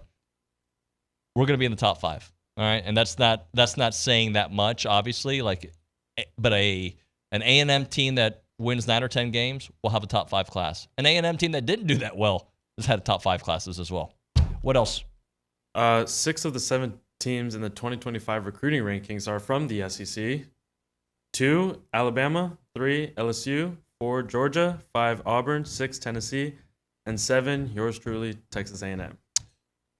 Yep, we'll keep it moving. We will absolutely do that. All right, we'll hit a break here. When we come back on TexAgs Radio, Trey Wallace of Outkick going to join us. Looking forward to chatting with Trey here on the program. But right now, Brazos Running Company, I'm not wearing my Clouds right now, but I love my Clouds. I went to see Mike there at Brazos Running Company, I don't know, like 2 or 3 weeks ago. And I don't know why I bought white shoes. If you're gonna run, don't buy white shoes because they get dirty really quick. And then if you want to wear them to work, it looks bad. You got to wash them. It's the whole thing. That being said, my Clouds are amazing. He had me get on the treadmill, started running. He looked at my gait. He's like, let's try these different types of shoes. He brought, I forget what he brought. Some Brooks that I love Brooks. He brought me some Clouds ons, I should say. And I don't know, maybe it was New Balance. And then we I don't want to say settled. We were happily found the Clouds that I'm wearing were the right ones for me. They'll do that for you. Great pricing, great people. Mike is, an Aggie core and core. And it's the best place to go to get your fitness needs when it comes to accessories, your sneakers, or whatever else. You like Fiore clothing, they've got that there. They've got it all. They got Birkenstock. They're passionate about running and finding the right shoe for you. It is the Brazos Running Company located at Century Square below the Star Cinema Grill. Again, Brazos Running Company there below the Star Cinema Grill in College Station.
TexAgs Radio, presented by David Gardner's Jewelers Rollo Insurance Studio. We're going to go to the Boss Firearms hotline and talk to a soccer enthusiast.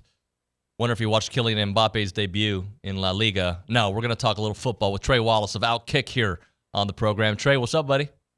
Brother, I mean, we can talk about La Liga. I don't care. We can spend the whole 30 minutes doing it. No, I will lose everybody. As much as I right? love it, I will lose everybody.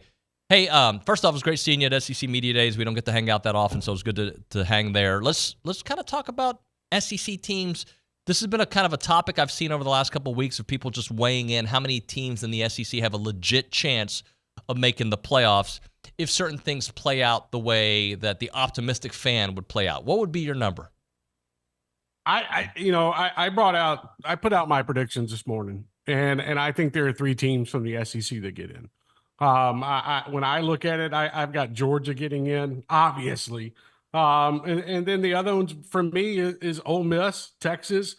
And actually, no, I have more of that. Ole Miss, Texas, Alabama, and Tennessee getting in. So, what I have 4.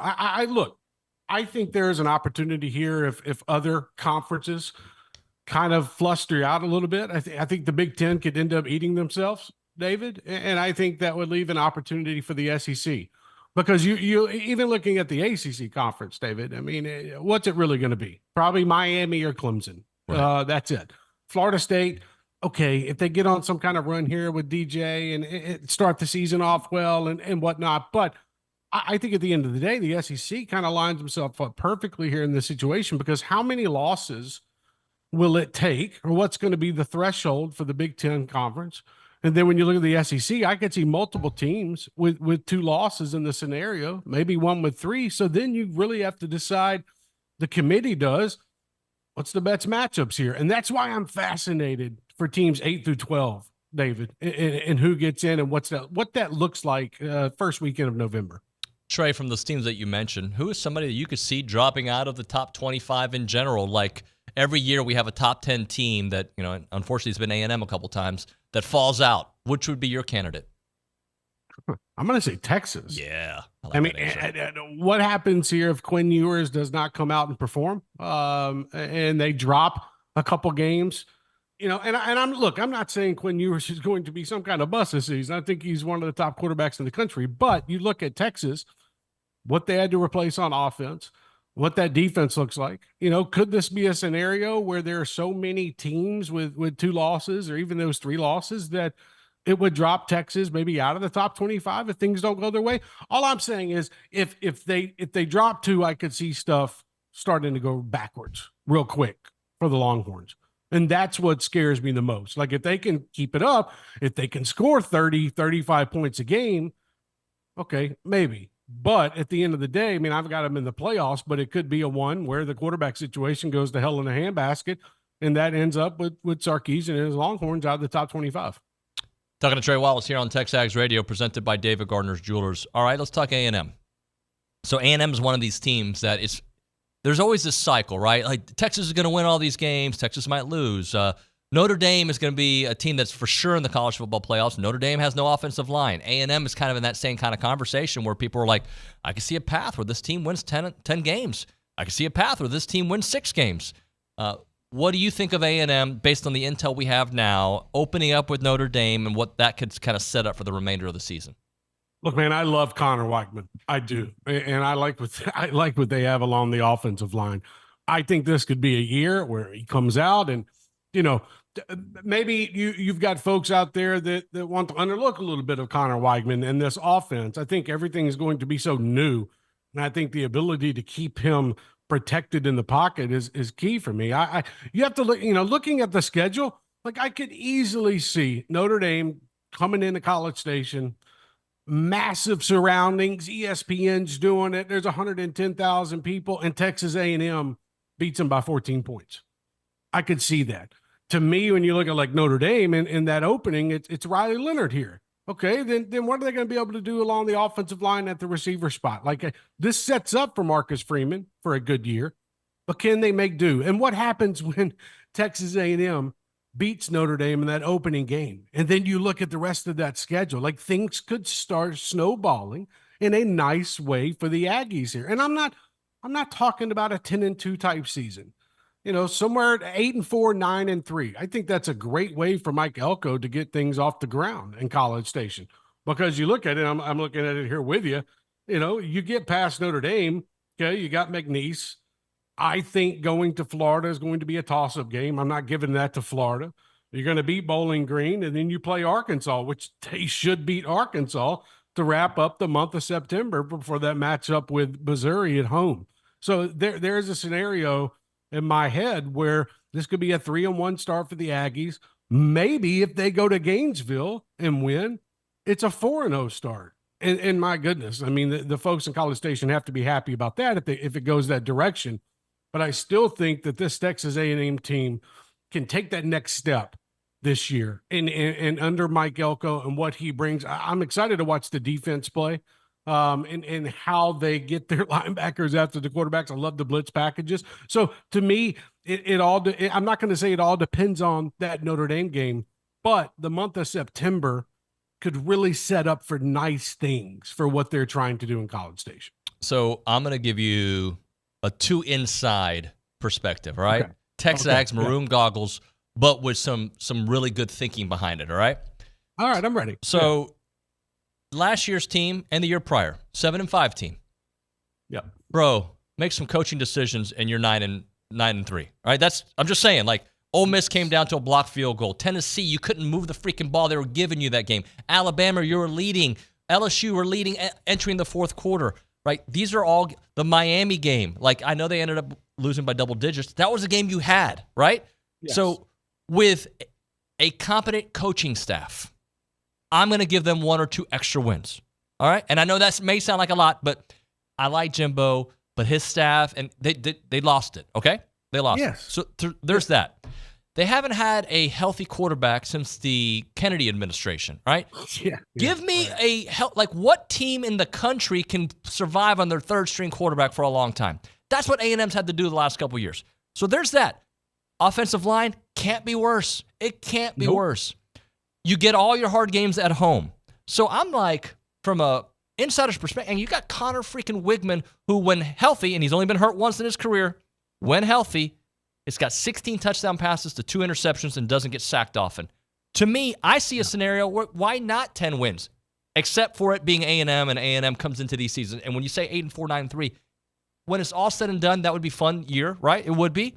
Yeah. But we're so sick of 8-4, even though we haven't seen 8-4 since 21. We're so sick of it.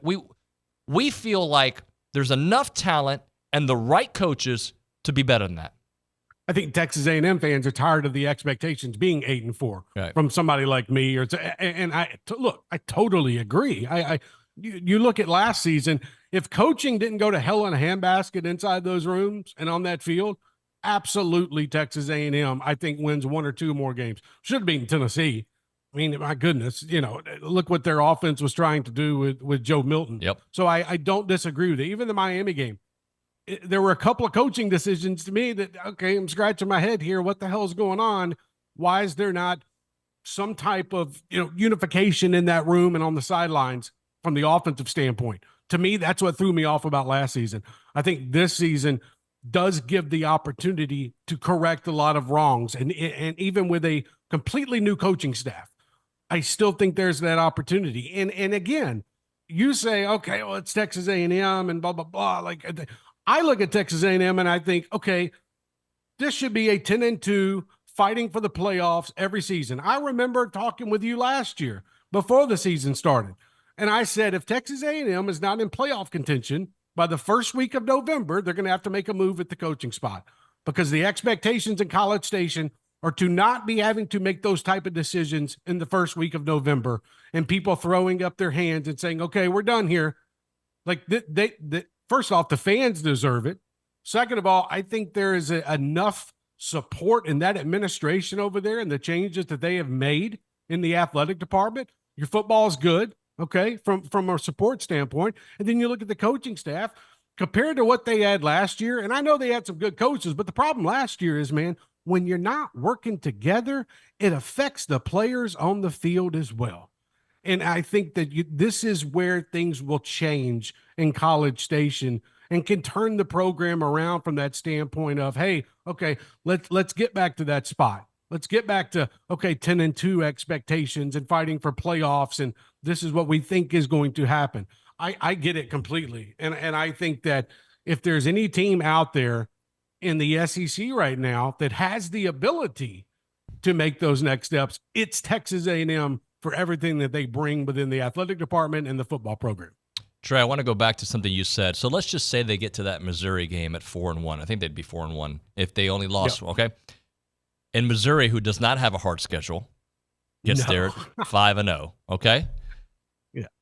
If A&M passed the test against Florida and or Notre Dame, right, I don't see a reason why A&M doesn't beat Missouri at home either. And I'm just saying that because I don't know what to expect from Missouri. I know their offense was great.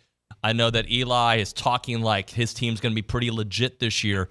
But at Kyle, under that scenario, I think we have a different A&M team, and I think we would look at them differently, I guess is what I'm saying. Eli's begging fans to show up for the season opener. Like that's something on his mind right now. Yep. And going off last season, let me tell you something. Last season, they got a damn thing to do with this season. So from that perspective, and look, I get it too, what you're talking about. Luther Burden and Brady Cook. Man, that is a hell of a combination. But the Aggies are going to figure out a way to stop Luther Burden if they can. They're going to play a bunch of zone. They can double team him if they want to. Make Brady Cook find his other guys down the field and maybe even get outside the pocket. And that's where I think Texas A&M could take advantage. I'm not saying right now, I'm not going to make a prediction on that game right now because we're too far out, and I want to see, what the Aggies look like. But you're right. Missouri's schedule is so, I hate to say any SEC team schedule is easy, but my goodness, you look at that and you think, okay, what is the competition going to look like before they go to College Station? Are they prepared for this? From a sense of a true hard game. So it would not surprise me one bit if Texas A&M beats Missouri. And then it sets up, well, okay, you're going to go to Mississippi State. In my opinion, that should be a win. And then you're going to come home and you're going to play LSU. Oh, okay. We're lining ourselves up for some nice expectations for what Texas A&M could be. And I think a lot of it depends on that Florida game and that Notre Dame game. 100%. You win one of those two, David, I think you're set up for what could be an interesting month of October. Yeah, and I only bring that Missouri game up as what this place could be like, right? Like you have a top 10 team probably in Missouri.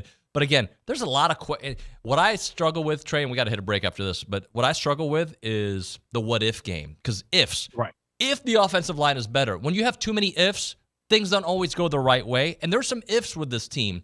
But sitting in this chair today, I think a lot of those ifs are going to be yes. Yes, because you can't. Looking at last season, David, again, I'll go back to what you said. It can't get any worse than it was last season. You can only go forward here. And I think with that coaching staff, David, I think Texas A&M is in a really good position for the 2024 year and beyond. Buddy, great seeing you as always. Let's talk soon, all right? Look forward to seeing you in College Station next week, brother. You going to be here? I'm coming. Oh, we're partying, brother. Late, at least till 9 p.m. My man, I'm ready. See you, brother. Thanks, brother. Yeah, see you. Trey Wallace there on the Boss Firearms Hotline. Always brings it. That's my guy right there. We'll hit a break. We'll come back. We got some sound to get to that we've got Carson Stein who pulled it for us. He thinks I'm going to like what I hear from J.D. Piquel. Right now we're talking about Heritage Films, yourheritagefilm.com. They make documentary films about families. So I know Guayo Palomo's listening. Dude, have you done a documentary on your family? What are you doing? Fernando, have you? Hello, you're on like global television. You should have a doc. Oh, by the way, you don't have to be a celebrity at ESPN Deportes to have a documentary done. You could just be an average guy, right? You've got your little small business that you love. It is your passion, and you guys are killing it, and your wife's involved, your son's involved. You want to tell that story? Have your family business story done by Chance McClain. 2-hour documentary film done the right way. You've got a family ranch you want to talk about. You want to talk about like how you guys get together for A&M football games. You could do a tailgate. You have family come over for games. Have Chance and his crew be an eye in the sky and tell a 2-hour documentary. He is the best at telling these stories. He did it for my dad. He is the best. YourHeritageFilm.com is the website. YourHeritageFilm.com, 713-893-8341. 713-893-8341 is Heritage Films.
I don't think we have time for that audio, so we're going to have to do it a little bit later.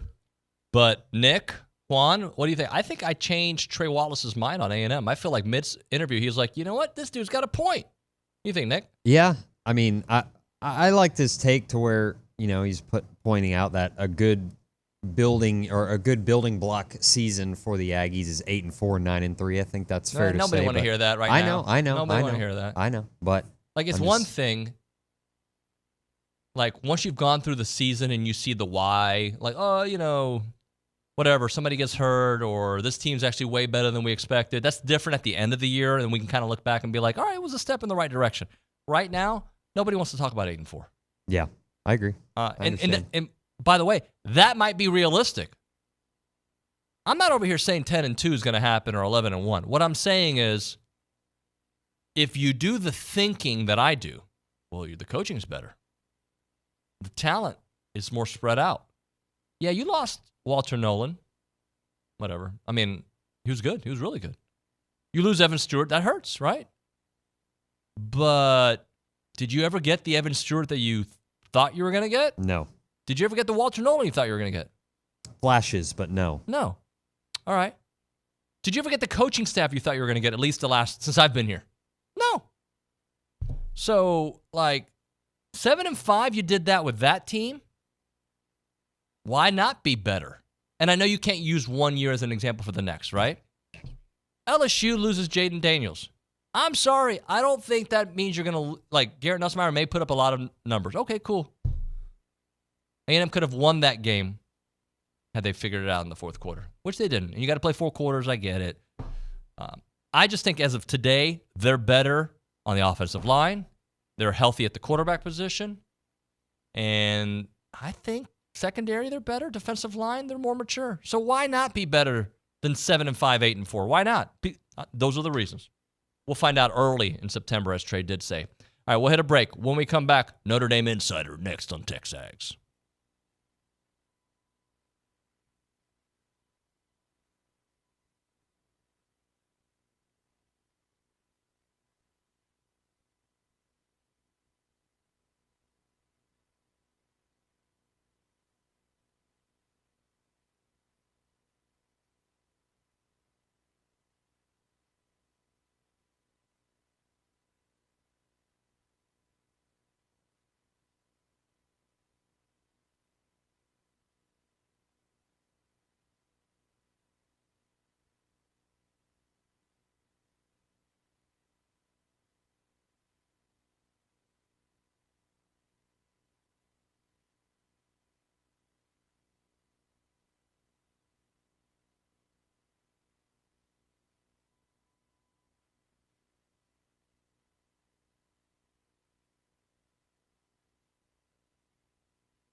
We're back here on TexAgs Radio. We are presented by David Gardner's Jewelers, Rollo Insurance Studio, hour number 3 of the program. All right, so let's get into this A&M-Notre Dame game. We are now almost game week, right? We're days away from that. And then a week from Saturday, they will be here to battle that heat and whatnot. Let's go to an insider's perspective. Jamie Uyeyama joining us from Irish Sports Daily. Jamie, welcome to the show, man. Thanks for joining us. Thanks a lot for having me. Yeah, he's on the Boss Firearms hotline. So what is Vegas telling us, man? The line has moved over the last week. Not that I follow gambling trends, but it's gone from a 1.5 to 3 here in the last week. Is it all because of that offensive line question mark? I think that's the biggest thing. That's really like the only big change for Notre Dame in that time. It wasn't like they made a change at quarterback. Everything else has kind of gone chalk for them in camp. It's just that obviously that injury, they're replacing Joe Alt, who was a top 5 pick in the NFL draft. They're also replacing Blake Fisher at offensive tackle, who was a 2nd-round pick to the Houston Texans. And they have the guy who was supposed to be next in line at left tackle, Charles Jagusah, was a very highly rated kid. He was kind of there. He started the bowl game for them. He was the heir apparent the whole time. And then when he get hurt in camp, looks like as of right now, it looks like they're going to start a true freshman there. And, you're starting a true freshman in game 1, going on the road, like you said, in that Texas heat against a very, very good Texas A&M defensive line. And, that already, I think, was going to be a very difficult challenge for Notre Dame. And, the challenge got more difficult based on, that injury.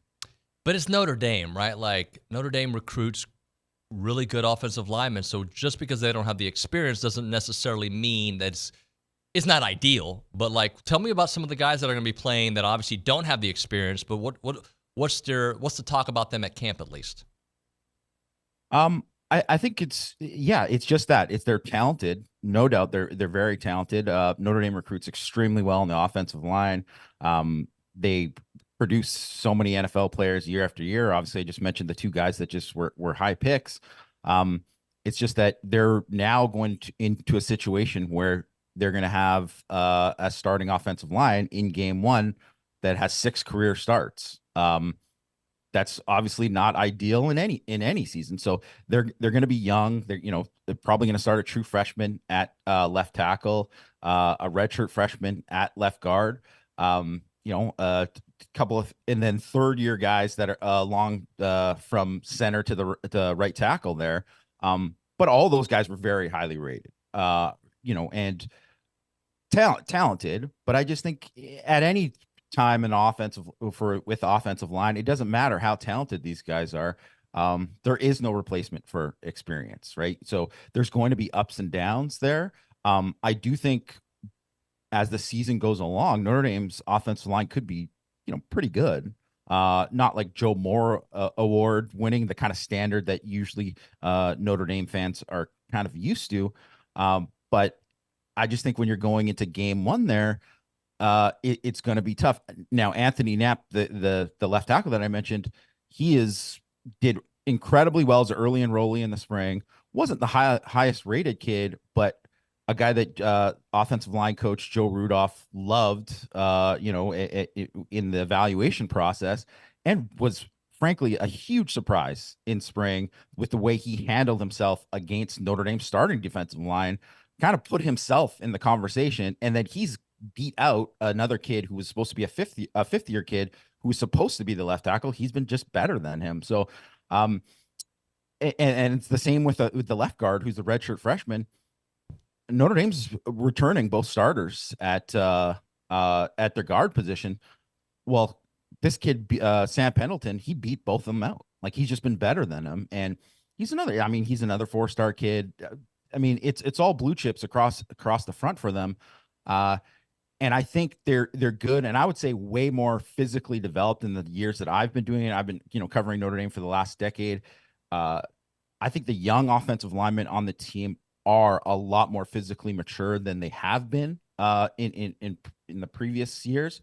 But I think there's just no replacement for that man strength. And, when you're going against, guys who are men like a Nick Gordon, Shamar Turner, and those guys, it's going to be a tough challenge. So it's I think they ran the ball pretty well in camp.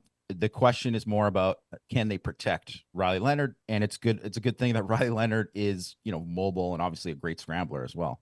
One more thing about that. So you kind of alluded to it, but just a little bit deeper on how the O-line has done against that defensive line at practice. How have they looked? I mean, for instance, at A&M, in the beginning, our D-line was feasting on the O-line, and now it's a little back and forth from time to time. Has that kind of been the same case over there? Yeah, I think that's been the case.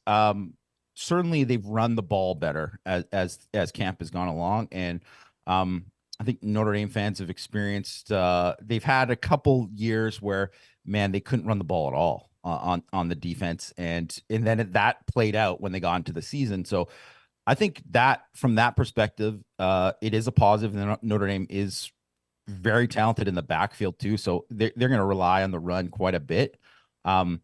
But I think it's more of a question about protection and how they'll be able to handle it. I know that has been more up and down for them. I will say Notre Dame's got some very, very talented edge rushers. They got some really good linebackers that are also very good pass rushers too. Obviously, Al Golden, the defensive coordinator, he loves to bring pressure. He challenges those guys every day.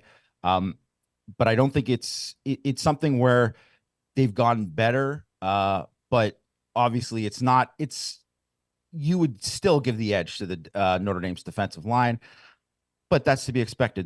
They have one of the best defensive lines in college football. Jamie, what would you say about Riley Leonard and maybe compare him to where Sam Hartman was a year ago in his development, his understanding? Obviously, it's a new system for him in a new program with Mike Denbrook now there from LSU. How has he kind of adjusted? How would it compare to Sam Hartman? Well, got a bit of a late start because he was injured in the spring, so he didn't have the benefit of that. He was recovering, had to go back in and fix an ankle issue that he had, ironically getting hurt against Notre Dame last year. So I don't think it's that dissimilar to kind of maybe Conner Weigman's spring, where he wasn't all the way there, and then obviously that's looked different for them in the summer. But man, Riley Leonard's just impressed everyone with how much time he's put in to connect with the team, to work with the receivers, to do all this stuff kind of before camp to kind of make up for that time lost in the spring. I've heard that, he's just gotten better as the camp's gone along, has just looked better. And I think the one thing with Hartman is he really, really struggled in the preseason, like especially in the spring. He was like bad. Like it looked like maybe, he wasn't as advertised. I think some of that had to do with a little bit with their receiver situation. Now they have a much better receiver situation this year than they did last year. And I think that has helped Leonard quite a bit. And I think also too, he just has that kind of aura around him where he's that dude, but he's younger than Hartman, so he kind of connects better with his teammates a little bit better, just because he's not like a sixth-year guy who's older than the team, who's not like appearing in GQ and doing all these things that Hartman was. So he's one of these guys that I think there's a lot of belief in with the players, and I think that's been like a big thing. Like he's come out right away, and it's been like no doubt he's the number one guy for Notre Dame.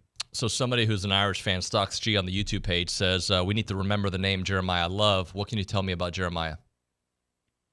I mean, super talented back. He's played as a freshman last year. Obviously last year, the Audric Estime was their main guy. He was more of like the third guy. Love is going to have a monster season. He added a lot of weight. He is an elite speed guy. He was like a 10.5 100-meter guy. Ran a 4.38 40 as a junior in high school.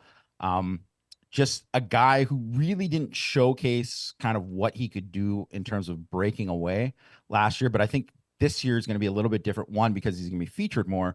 But the other thing is that he's just a lot stronger. So he's going to be able to kind of break through those initial tackles that he maybe couldn't do before.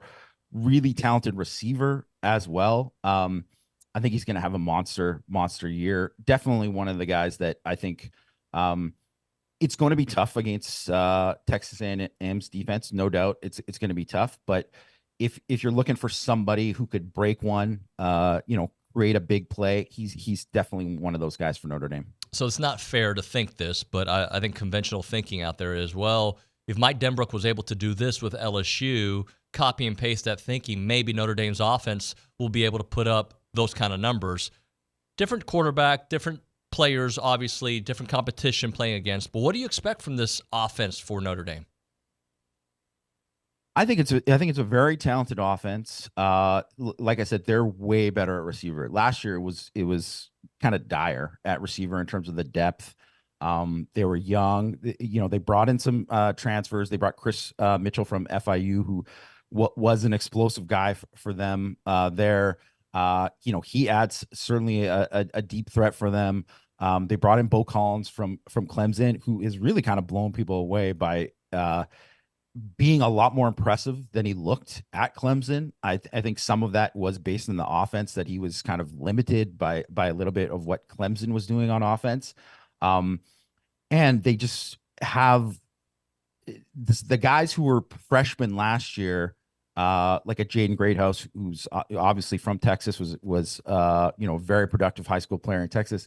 I mean, he's looked fantastic, from the spring till now. And I think when you throw in Mitchell Evans, who's one of the top returning tight ends in the country, I mentioned Love, they're really loaded in the backfield. They have a lot of talent there. The big question for them is the offensive line.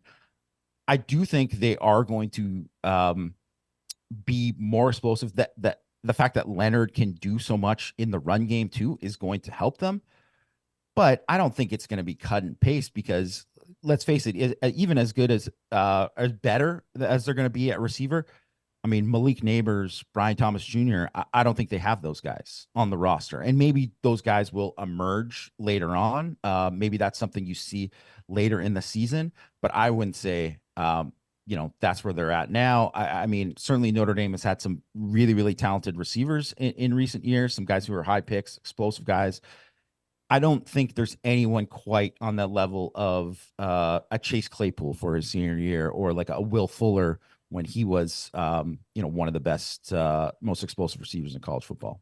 Jamie, so I know the Notre Dame defense is going to be great, and they've been great, right? I know that. But if I were going to be a skeptic, I'd look and see, who do they play offensively that scares you? And obviously USC had a good offense. When you talk about this defense, and what was it, 15 points a game, whatever it was, something in that ballpark that they gave up. How much of it was the defense? How much of it was the offenses that they took on? Because there were some offenses that was able to move the ball. I think Louisville had a good game against them. So kind of give us the defense, the good, and maybe where they might have struggled.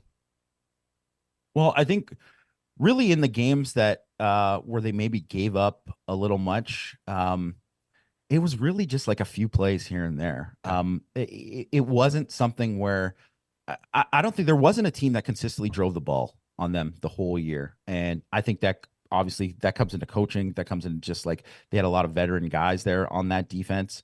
I think one of the things that they did a fantastic job with is obviously they're one of the top pass defenses in the country. The secondary is just so good. They're so talented. They have Benjamin Morrison is like a projected top 15 pick for a reason. I don't know, even in the SEC, I don't know if Texas A&M will see a better corner than him the whole year. Xavier Watts won the Bednarik Award. They just have like a bunch of playmakers. And I would say Howard Cross too, and Riley Mills at defensive tackle. I mean, those guys are game wreckers. Like they can really, really change the game, specifically Cross, who, I mean, when they played Elko last year at Duke, they couldn't block him. They couldn't block him the whole game. They kept they moved guys to guard to center, and it didn't matter what they did double team. He was unblockable in that game. I think one of the things that you're kind of looking for is that they have new linebackers this year. They lost two guys who are fifth year, guys who got drafted in the NFL, and JD Bertrand and Maris Liufau. So they return another veteran guy in Jack Kaiser, and very talented, very athletic group at linebacker. But you think that, are they going to be, as disciplined? Are they going to be able to, be as consistent against the inside run game? I think that if you're looking at kind of what could be a weakness, it would be, I mean, I wouldn't even call it a weakness, but the one area where I think that they kind of struggle with a little bit is giving up a couple of big runs that really cost them. And that's what got them in the Louisville game. Some of that were, I think they just got caught in bad calls in those situations, but and some of it is you just got to tackle better. And I think they've got some new guys at safety this year that I think are going to help a little bit in that department. I think Notre Dame's going to have a great defense. It's just, are they going to be consistently dominant? I mean, I think any team that wants to rely on passing the football against Notre Dame, I don't think they'll be able to do it, to be honest. Like it's going to be about them running the football. Jamie, I'm going to do something that I did earlier when I asked about Mike Denbrook. It's not fair to compare one year to the next, but let's just play this game for a second. Coach Elko and Duke, they had a great opportunity against Notre Dame last year, right? They played them very tight, and that's the game where Riley gets hurt, leaves early, comes back, and gets hurt at the end of that game. Thinking what Coach Elko was able to do against them on that particular night with the Duke talent, fast forward to what you think he can do against Notre Dame with what we think is a very talented roster. Yeah, I think it's interesting. And I would say if Mike Elko had this team, Texas A&M was playing Notre Dame maybe in like week 4, or maybe even a little bit later. I think Texas A&M, just my opinion, just looking at the roster, just absolutely loaded, just night and day compared to the athletes at Texas A&M and Duke overall. I think it's going to be a scary team for a lot of teams in the SEC to play against. But I think early on, there's going to be questions about still with the offensive line, because not that I don't expect Texas A&M's offensive line to be better, but it's a new group working in new spots and all that, and there's going to be kind of questions there. I don't think that the difference. Like I said, I don't know if there's going to be too many offenses this year that really have that much success against Notre Dame's defense. At least putting up big points. It's going to. I think the one thing last year in that Duke game for Notre Dame was they had nothing at receiver. Like they had 3 healthy receivers that they could play, and like 2 of those guys aren't with the program anymore. Like they aren't guys that, and frankly, they wouldn't start for Notre Dame this year. They might not even crack the 2 deep, to be honest. So I think that's a little bit different. I also think Leonard,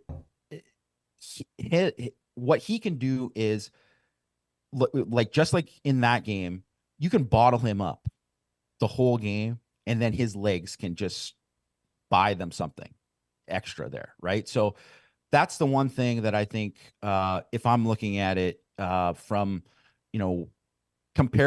a comparative perspective, I think one of the reasons why, really the only reason why Duke was in the game at the end was because of Riley Leonard and his legs, really. And now that I think Notre Dame having that is, especially with their offensive line, I think it's going to be very valuable in this game. And it's why I think it's going to be a tight game, and he will always be able to keep them in it, even if their offense is struggling the whole game. Last thing for you, when you look at Notre Dame's schedule, is A&M hardest on their schedule, second hardest, just based on what you've seen? Like, once they get past this test, what will it tell you for the rest of the year? Well, I certainly think A&M, just based on the roster, it's the most talented group of athletes Notre Dame is going to play all year. I think Florida State is probably second in that category. But in just straight up like dudes, I really think that Texas A&M is just above that. I think they have probably less proven dudes than probably a lot of other teams. Like where, say, Notre Dame played Ohio State last year, they had a lot more proven production from a lot of guys like that. But Notre Dame doesn't have the schedule this year where they're playing, I would say, like a no doubt top tier team. So it really is A&M, Florida State. Like, I mean, they play Louisville. Louisville's good, and Louisville beat them last year. But really, like, when Louisville's probably like the third best team on the schedule, USC, they're going to play to close out the year.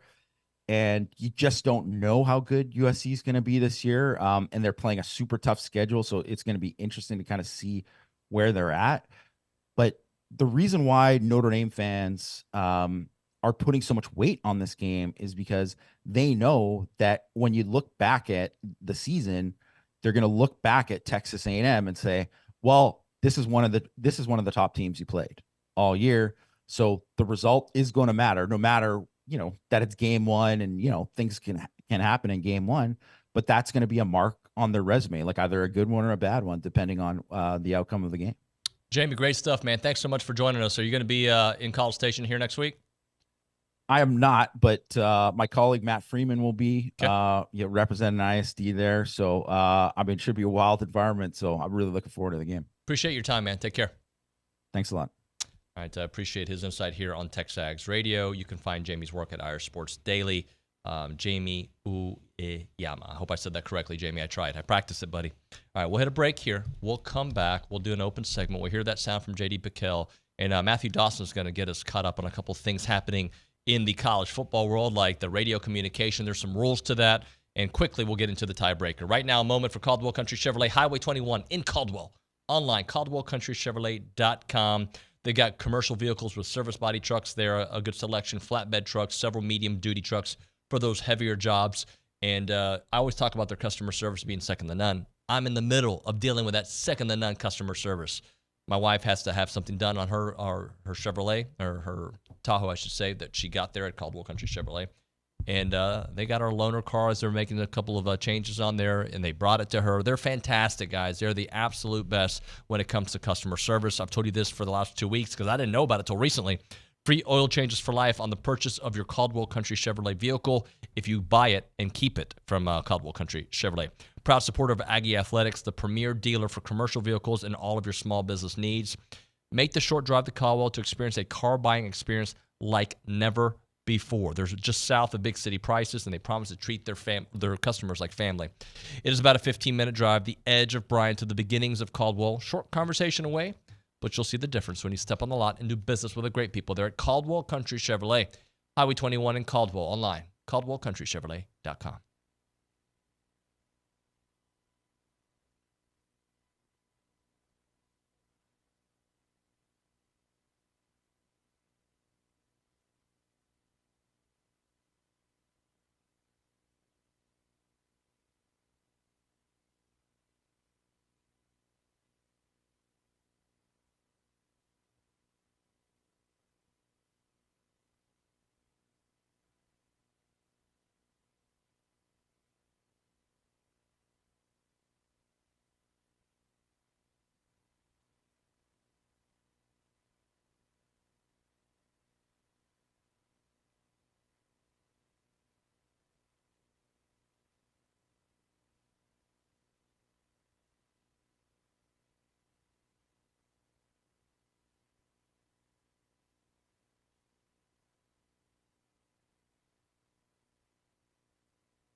Calling an audible, Matthew. You're going to have to wait a second.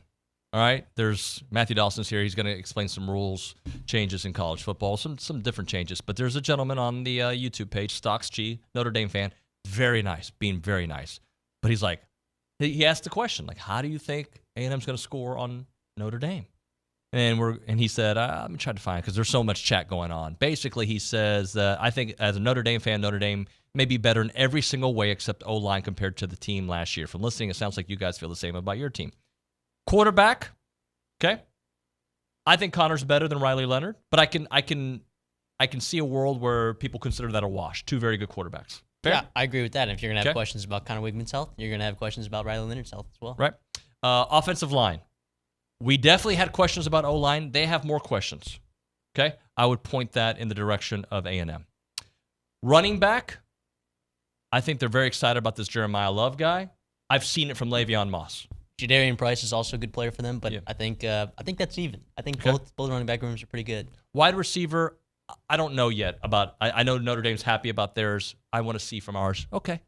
Defensive line. I'm going to tell you right now, the A&M defensive line to me is better than the Notre Dame defensive line. They've lost some dudes. They're going to be excellent. I'm not saying that, but as of today, my feeling, and I'm an A&M fan, so as of today, I'd say the A&M defensive line is better. Okay? 100%. All right, now we're going to go to linebackers. From listening to the insider a moment ago, he says if there's a question on the defense, it's the linebackers. I don't really have a question about Torian York. Okay, so, but by the way, I think Notre Dame's defenses can be top 5, top 10 good. But again, against an SEC schedule, A&M may be lower because of the offenses they'll play, but the defensive line to me will be better. Secondary, I'll give it to Notre Dame right now, right? I would agree. Yeah, and at the end of the year, I'll probably still give it to Notre Dame. That secondary is filthy. So another factor that we haven't talked about, Kyle Field. Sorry, it matters. And I know Notre Dame plays in big environments. Okay. Marcus Freeman hasn't been particularly awesome on the road. Okay. So, no. Oh, and by the way, it's going to be cold that day, like 98 degrees cold at 6 p.m. Legit yesterday at, I don't know, what was it, 7 p.m., it was 97 degrees in Tomball, where I was. 97, okay? I might be making up the time, but it was somewhere in that ballpark. So, okay, I'm just saying, if we're stacking things, I think Notre Dame is awesome. They're worthy of their ranking. But if we're going to do this game, I'll give you my perspective if you're on our chat. There you go. I like your perspective there. I mean, 2 playoff caliber teams, 2 teams that people talk about like winning this game as a stepping stone momentum piece for potentially making a run at the playoffs. So Stocks G, sorry, that's just I had to, you're talking, you're very nice, you're very complimentary of the show. I had to give you my perspective of where I stand today. In a month, we may have a different conversation for both teams. All right, Matthew Dawson. Let's go through a couple of the things that you were talking about. We got radio communication, how that's going to work, because it's not just as simple as you can communicate with one player on the field. There's like blue lights involved. There's a lot. So kind of explain it to us. Yeah, there's a couple nuances. Only one player on the field at a time is going to be allowed to wear helmet communication. And the way that they would instill that penalty is it's kind of similar where, certain penalties, the multiple numbers on the same field at the same time, right? It's going to induce a penalty on your team. Same sense. The way they take track of that is that they actually put a green dot on the player's helmet. So referees now have to count numbers, personnel. They also have to count green dots now on the field. And that doesn't mean that only 2 players on your team, an offensive and a defensive player, can have a green dot. What they're allowed to do is only one person can communicate. One person can communicate at a time. One person can have that green dot helmet on the field at a time. So does somebody have a button that says, all right, now we're going to talk to Bill? Well, I would imagine that there's a system in place for that. And I would imagine that some players may have both sets of, like 2 different sets of helmets. Seen that before in the NFL. It's going to be very similar, exactly the same way as the NFL. They track it the same way. They're only allowed to have one player on the field at a time with helmet communications as well. And, some players have 2 helmets, right? If you're a linebacker, and say Torian York goes down at that Mike position, who we would anticipate having the radio communication helmet, you could see a different linebacker who would maybe be playing that will spot that wouldn't have a helmet communication. Right. Now, all of a sudden, they need a helmet communication device. So I think it's going to be an interesting twist for these equipment staffs trying to figure out, it's going to be certainly an adjustment. It's going to be certainly an adjustment. So I'm excited for it, though, because that means faster offenses and better equipped defenses getting in position, coaches communicating with players. You're going to give some more insight in a second, but can I just do one more pivot? Sure thing. They're talking about Conner's interceptions. He's had 2. It was against Miami. Just so you are aware how it all played out, he's thrown 2. Anaya Smith, I believe it was, bobbled the pass and it was intercepted after a bobble against Miami. And then he threw an interception on a 4th down play where he had to throw it to try to keep the game alive on the last 2 minutes of the game. Those are his 2 interceptions in his 8 starts at A&M. Is it possible he throws more? Of course, he's going to play more. But I'm just saying, through 8 starts, 16 touchdown passes, 2 interceptions, and his rush for 2 touchdowns.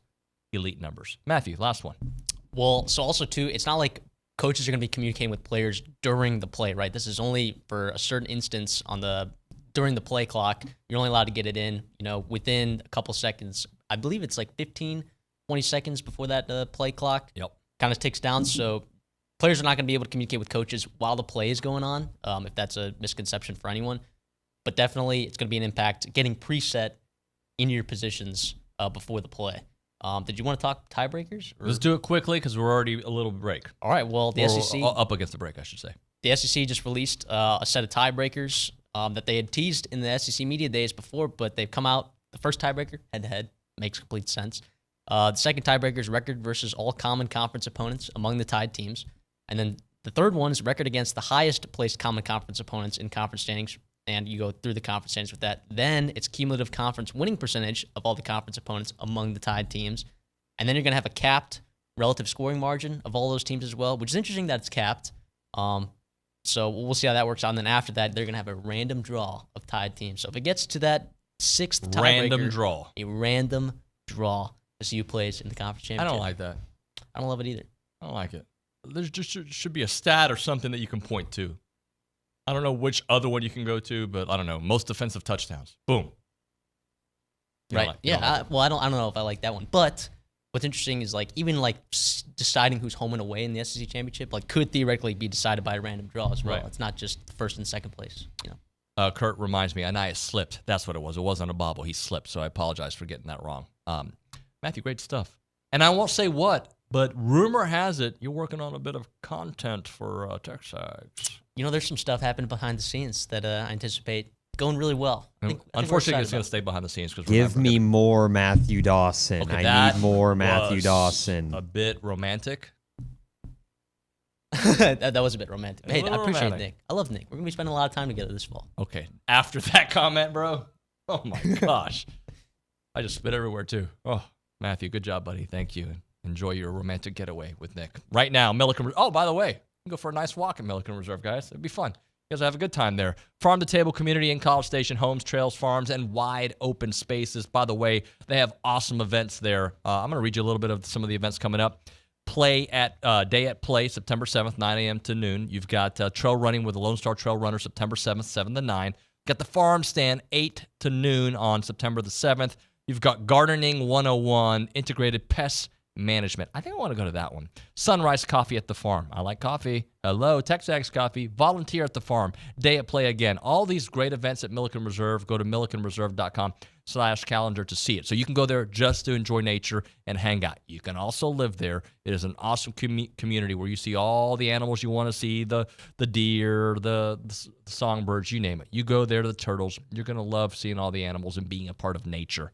The website, millikenreserve.com. That is millikenreserve.com.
And we're back on TexAgs Radio. We're presented by David Gardner's Jewelers. We're here in the Rollo Insurance Studio. This is one of Aaron Torres' favorite songs. It's time for Around College Football, presented by Milliken Reserve, a College Station community featuring homes, trails, farms, and wide open spaces with a mission to build a healthy community around nature, not nature. Take part in the Milliken Reserve community with a Conservancy membership or learn more at millikenreserve.com. With that, we go to the hotline. We are the Boss Firearms hotline, I should say. Aaron Torres joining us here on the program. AT, good morning, my friend. Happy game week, David Nuño. How you doing, buddy? Good. Sort of game week, not for you, but for America. Well, it sounds like you're not under a freeway this time, like you're at the subway. So that's cool. That's improvement. Okay, so I'll tell you a little fun fact about Torres. So I live in beautiful Pasadena, not far from the Rose Bowl. I actually hung out with Gabe and OB when Texas A&M played at UCLA a few years ago. We won't talk about how that game ended, neither here nor there. But so I'm walking by the Pasadena Convention Center right now on my morning walk, and guess what? They're about to start taping America's Got Talent over at the Pasadena Convention Center. So like a slew of buses, I don't know if it's contestants or workers or what, just happen to drive by me. It's almost like being outside of a football stadium when the equipment trucks roll up. So that was that there was a slew of buses. So your ears are they're perking and they're accurate and they're on fire today, David Nuño. But that's what that noise was behind me. How do I sound now? There's no more buses. You sound like you're at home in a great studio. Sounds fantastic. There you go. Hey, yeah, well, that's where I actually am. I made that whole last story up. No, I'm kidding. That last story was actually the truth. In the next week or two, I'm going to need one day of you on Zoom, though, because I might have to show you some cool things happening at TexAgs, all right? Ooh, you tell me when. I'm there. All right. It might be next week, but I don't know yet. Might be. Okay. Because we might go live I'll tell my with dog something. if she doesn't get to walk. Ooh, with me? No, I mean, way before you. But at some point, you'll go live, too. Oh, okay. Anyway. Okay, yeah, no, whatever. Is it like an AI thing? Is there like AI Torres and you don't even need me anymore? Is that what we're talking about, something like that? As I'm saying this is 13 years of TexAgs Radio today, AT, believe it or not. 13 years. We'll see if we make it another week. Congratulations. But TexAgs Radio, at least 13 years old, at least. Is this your third fall or your fourth fall? I can't remember. I'm entering my fourth. Wow. Where does the time go, man? Goodness gracious. I'm a senior in college, buddy. Yeah, I'm entering my senior year. Okay. Well, you got a couple COVID years, too, I hope. I hope you're not going anywhere after 4, you know? I don't know. We'll see if TexAgs Radio survives. But, yeah. Hey, how interested in 0 Week are you?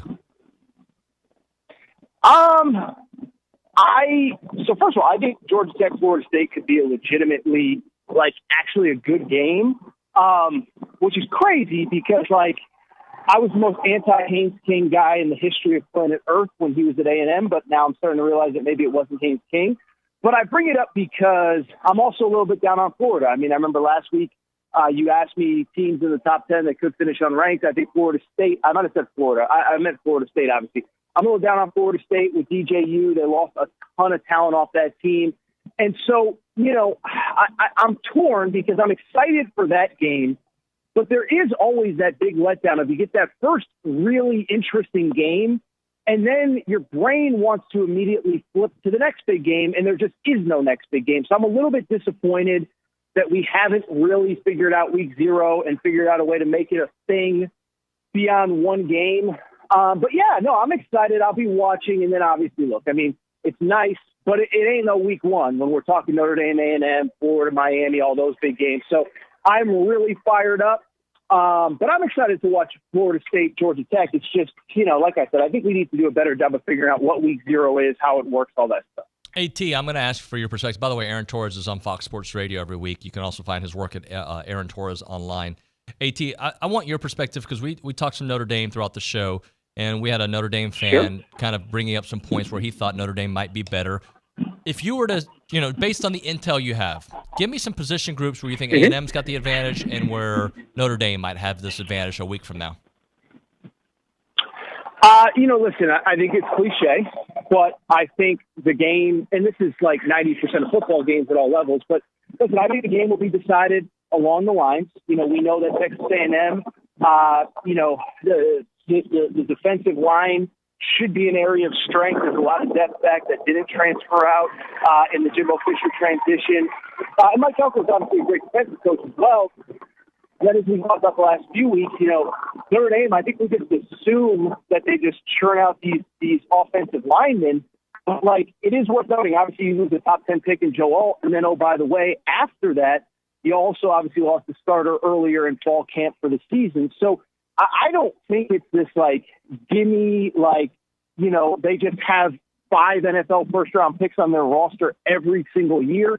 And then the other key one to me, and I haven't heard a lot of people talk about this, so Riley Leonard, what I would say is, and you always feel bad criticizing too hard a 21, 22-year-old kid coming off of an injury, but I think the idea of Riley Leonard, in my opinion, might be a little bit better than what Riley Leonard is in actuality. Struggled a little bit last year. The numbers weren't on track to be as good as 2022. Now, admittedly, of course, he had a brutal, awful season-ending injury. But this is the part that I don't think people have talked about is, no meaningful snaps since October. And beyond that, he missed all of spring practice while recovering from the surgery. So it's not he had separated his shoulder on Thanksgiving weekend, missed the game and was back for spring ball ready to go. It's been a long time since he's seen live snaps. And again, this is a quarterback that has his strengths and weaknesses, but I don't know that he's a guy that you just automatically default to, he's just going to pick up right where he left off. So obviously, again, the line play is key, but I just think a rusty Riley Leonard, which sounds weird to say, I think is intriguing to me, especially on the road, because I know Notre Dame fan would counter, what about Conner Weigman? But at least Conner Weigman's got 100,000 people behind him. No doubt about that. Aaron Torres with us here on TexAgs Radio, presented by David Gardner's Jewelers. What do you think about Sam Pittman? Is he going to have a job come October 10th? Well, that's a great framing of the question. Because, and I think it comes from, I did a segment on the show, kind of the coaches, the odds of the first coach fired or out and all that. And, I think what's interesting at Arkansas is, one, I think there's a little bit of optimism for them. They went 4-8, but I think it was 4 of their 8 losses, 5 of their 8 losses were by a touchdown or less. By the way, lost by a field goal to LSU, lost by a field goal to Alabama. So it's not like they were getting blown out by the best teams in the league. But I think there's enthusiasm, but there's really 2 things that kind of stand out to me. One, the front half of the schedule is pretty tough, and there are games that you can lose, right? So at Oklahoma State week 2, we know Oklahoma State's top 25 team. At Auburn early in the year, we all know how tough a place to play that is. Tennessee at home, what do they look like in the Nico Imamalieva era? And then, of course, obviously A&M on a neutral field. And so when you say October 10th, it's a great question because, obviously it goes without saying, you start 2-4, I don't think he'll be brought back. But the other thing is, what I think is interesting with Arkansas, and this is a little bit of the Calipari effect, is we have now seen, what that program, organization, athletic department, whatever you want to call it, what they're capable of in the NIL world. And so I think there's this weird sense in the Arkansas fan base of yeah, of course we want to be good, but we all kind of thought Sam Pittman was kind of a transition coach anyway, that he's not going to be there 15 years just based on the age in which he got the job. And I think there are people in that athletic department that are curious, hey, man, the boosters are all kind of rowing in the same direction. This is an NIL world now. I know we're going to have revenue sharing, but is there somebody maybe at a school that we don't think would be interested, but they're at maybe a middle-of-the-pack ACC school. They're at maybe a middle-of-the-pack Big 12 school that financially can't compete. So I just think that there's some intrigue within that department of, hey, we've seen what NIL can do from a basketball perspective. Not that there's a John Calipari out there in football, but is there somebody that might be interested in this job that we might not think would be at this time? AT, great work, brother. Thanks so much. We'll talk to you soon. Wow. That was quick. I hope my questions weren't too bad. You cut me off real quick. Buddy, we talked for 13 minutes. That's a segment. Oh, okay. I think, awesome. Hold on, let me double check. We'll talk Notre Dame Excuse me. We talked for 11 minutes. I apologize. It felt more like 11 than 13, but you got to go. You got to break. We'll talk next week. We'll talk Notre Dame. All right, brother. Talk to you soon. AT there on the Boss Firearms Hotline. Always good stuff. Always in the middle of Beirut during a war.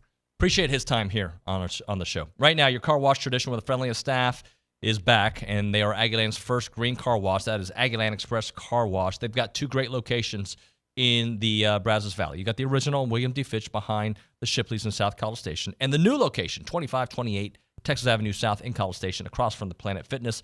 And they have all the services you want. But the brand new location's got the full service, right? The full service where they wash everything for you. Cool covered patio. It's great, right? Like, they'll take great care of you. And I'm telling you, you're going to love it. And right now, they have a special deal. You go try it and you tell them TexAgs sent you. You get $40 value for $20. It costs $40 usually, but you say, hey, TexAgs told me I can get $20 off. Say it with that voice, you'll get $20 off. And for right now, we're going to give a free one out. So how about we give one free one to the Texas Avenue location? The first caller at 979-693-1150. We're going to hook you up with a free car wash from Aggieland Express Car Wash in Texas Avenue. On Texas Avenue, I should say, is Aggieland Express Car Wash.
All right, it's time to end the day with Double Dave's. Caller number 12. Sorry to Brian Broadcasting. You have a lot of calls. We'll hook you up with your choice of a pepperoni roll or a large one-topping pizza from Double Dave's if you are the, 12th caller? Double Dave's, serving your favorite pizza and world-famous pepperoni rolls, reliable in-house delivery, bringing piping hot goodness straight to your door. Just click on doubledaves.com and your favorites are on their way. So caller number 12. We'll hook you up. All right. We've got 2 minutes left on the show. We return to the Angry Elephant News and Social Center. Juan Palomo's there. Juanito, any final text messages or thoughts to give the show? Well, I'd like to end the show on something pretty incredible. On Wednesday, A&M Athletics and Director Trev Alberts announced on Wednesday that the year-long celebration in honor of the 50th anniversary of women's athletics in Aggieland starts today. I'd like to mention some notable moments in women's athletics at A&M includes softball winning the first women's national title in A&M history in 1982. Women's track winning national championships 3 years in a row in 2009, 2010, and 2011. Aggie basketball beating Notre Dame in March Madness in 2011. And most recently, the women's tennis team became national champions this past May, winning the first national title in program history. I like it. Good job there. All right, so tomorrow on the program, I know this. Olin Buchanan. I know Billy Lucci. And somebody people have been asking for a long time. Finally, we're connecting with Bud Elliott of On3, so we'll chit-chat with him. I don't know what else. You never know. We'll probably have something else. And thank you so much for listening today and celebrating TexAgs Radio for 13 years. I hope TexAgs Radio can survive another week. I really hope it does. You never know. At some point, it may be the day. But that's for all of us, right? We're all day to day. Thanks so much for listening and watching. We'll see you mañana.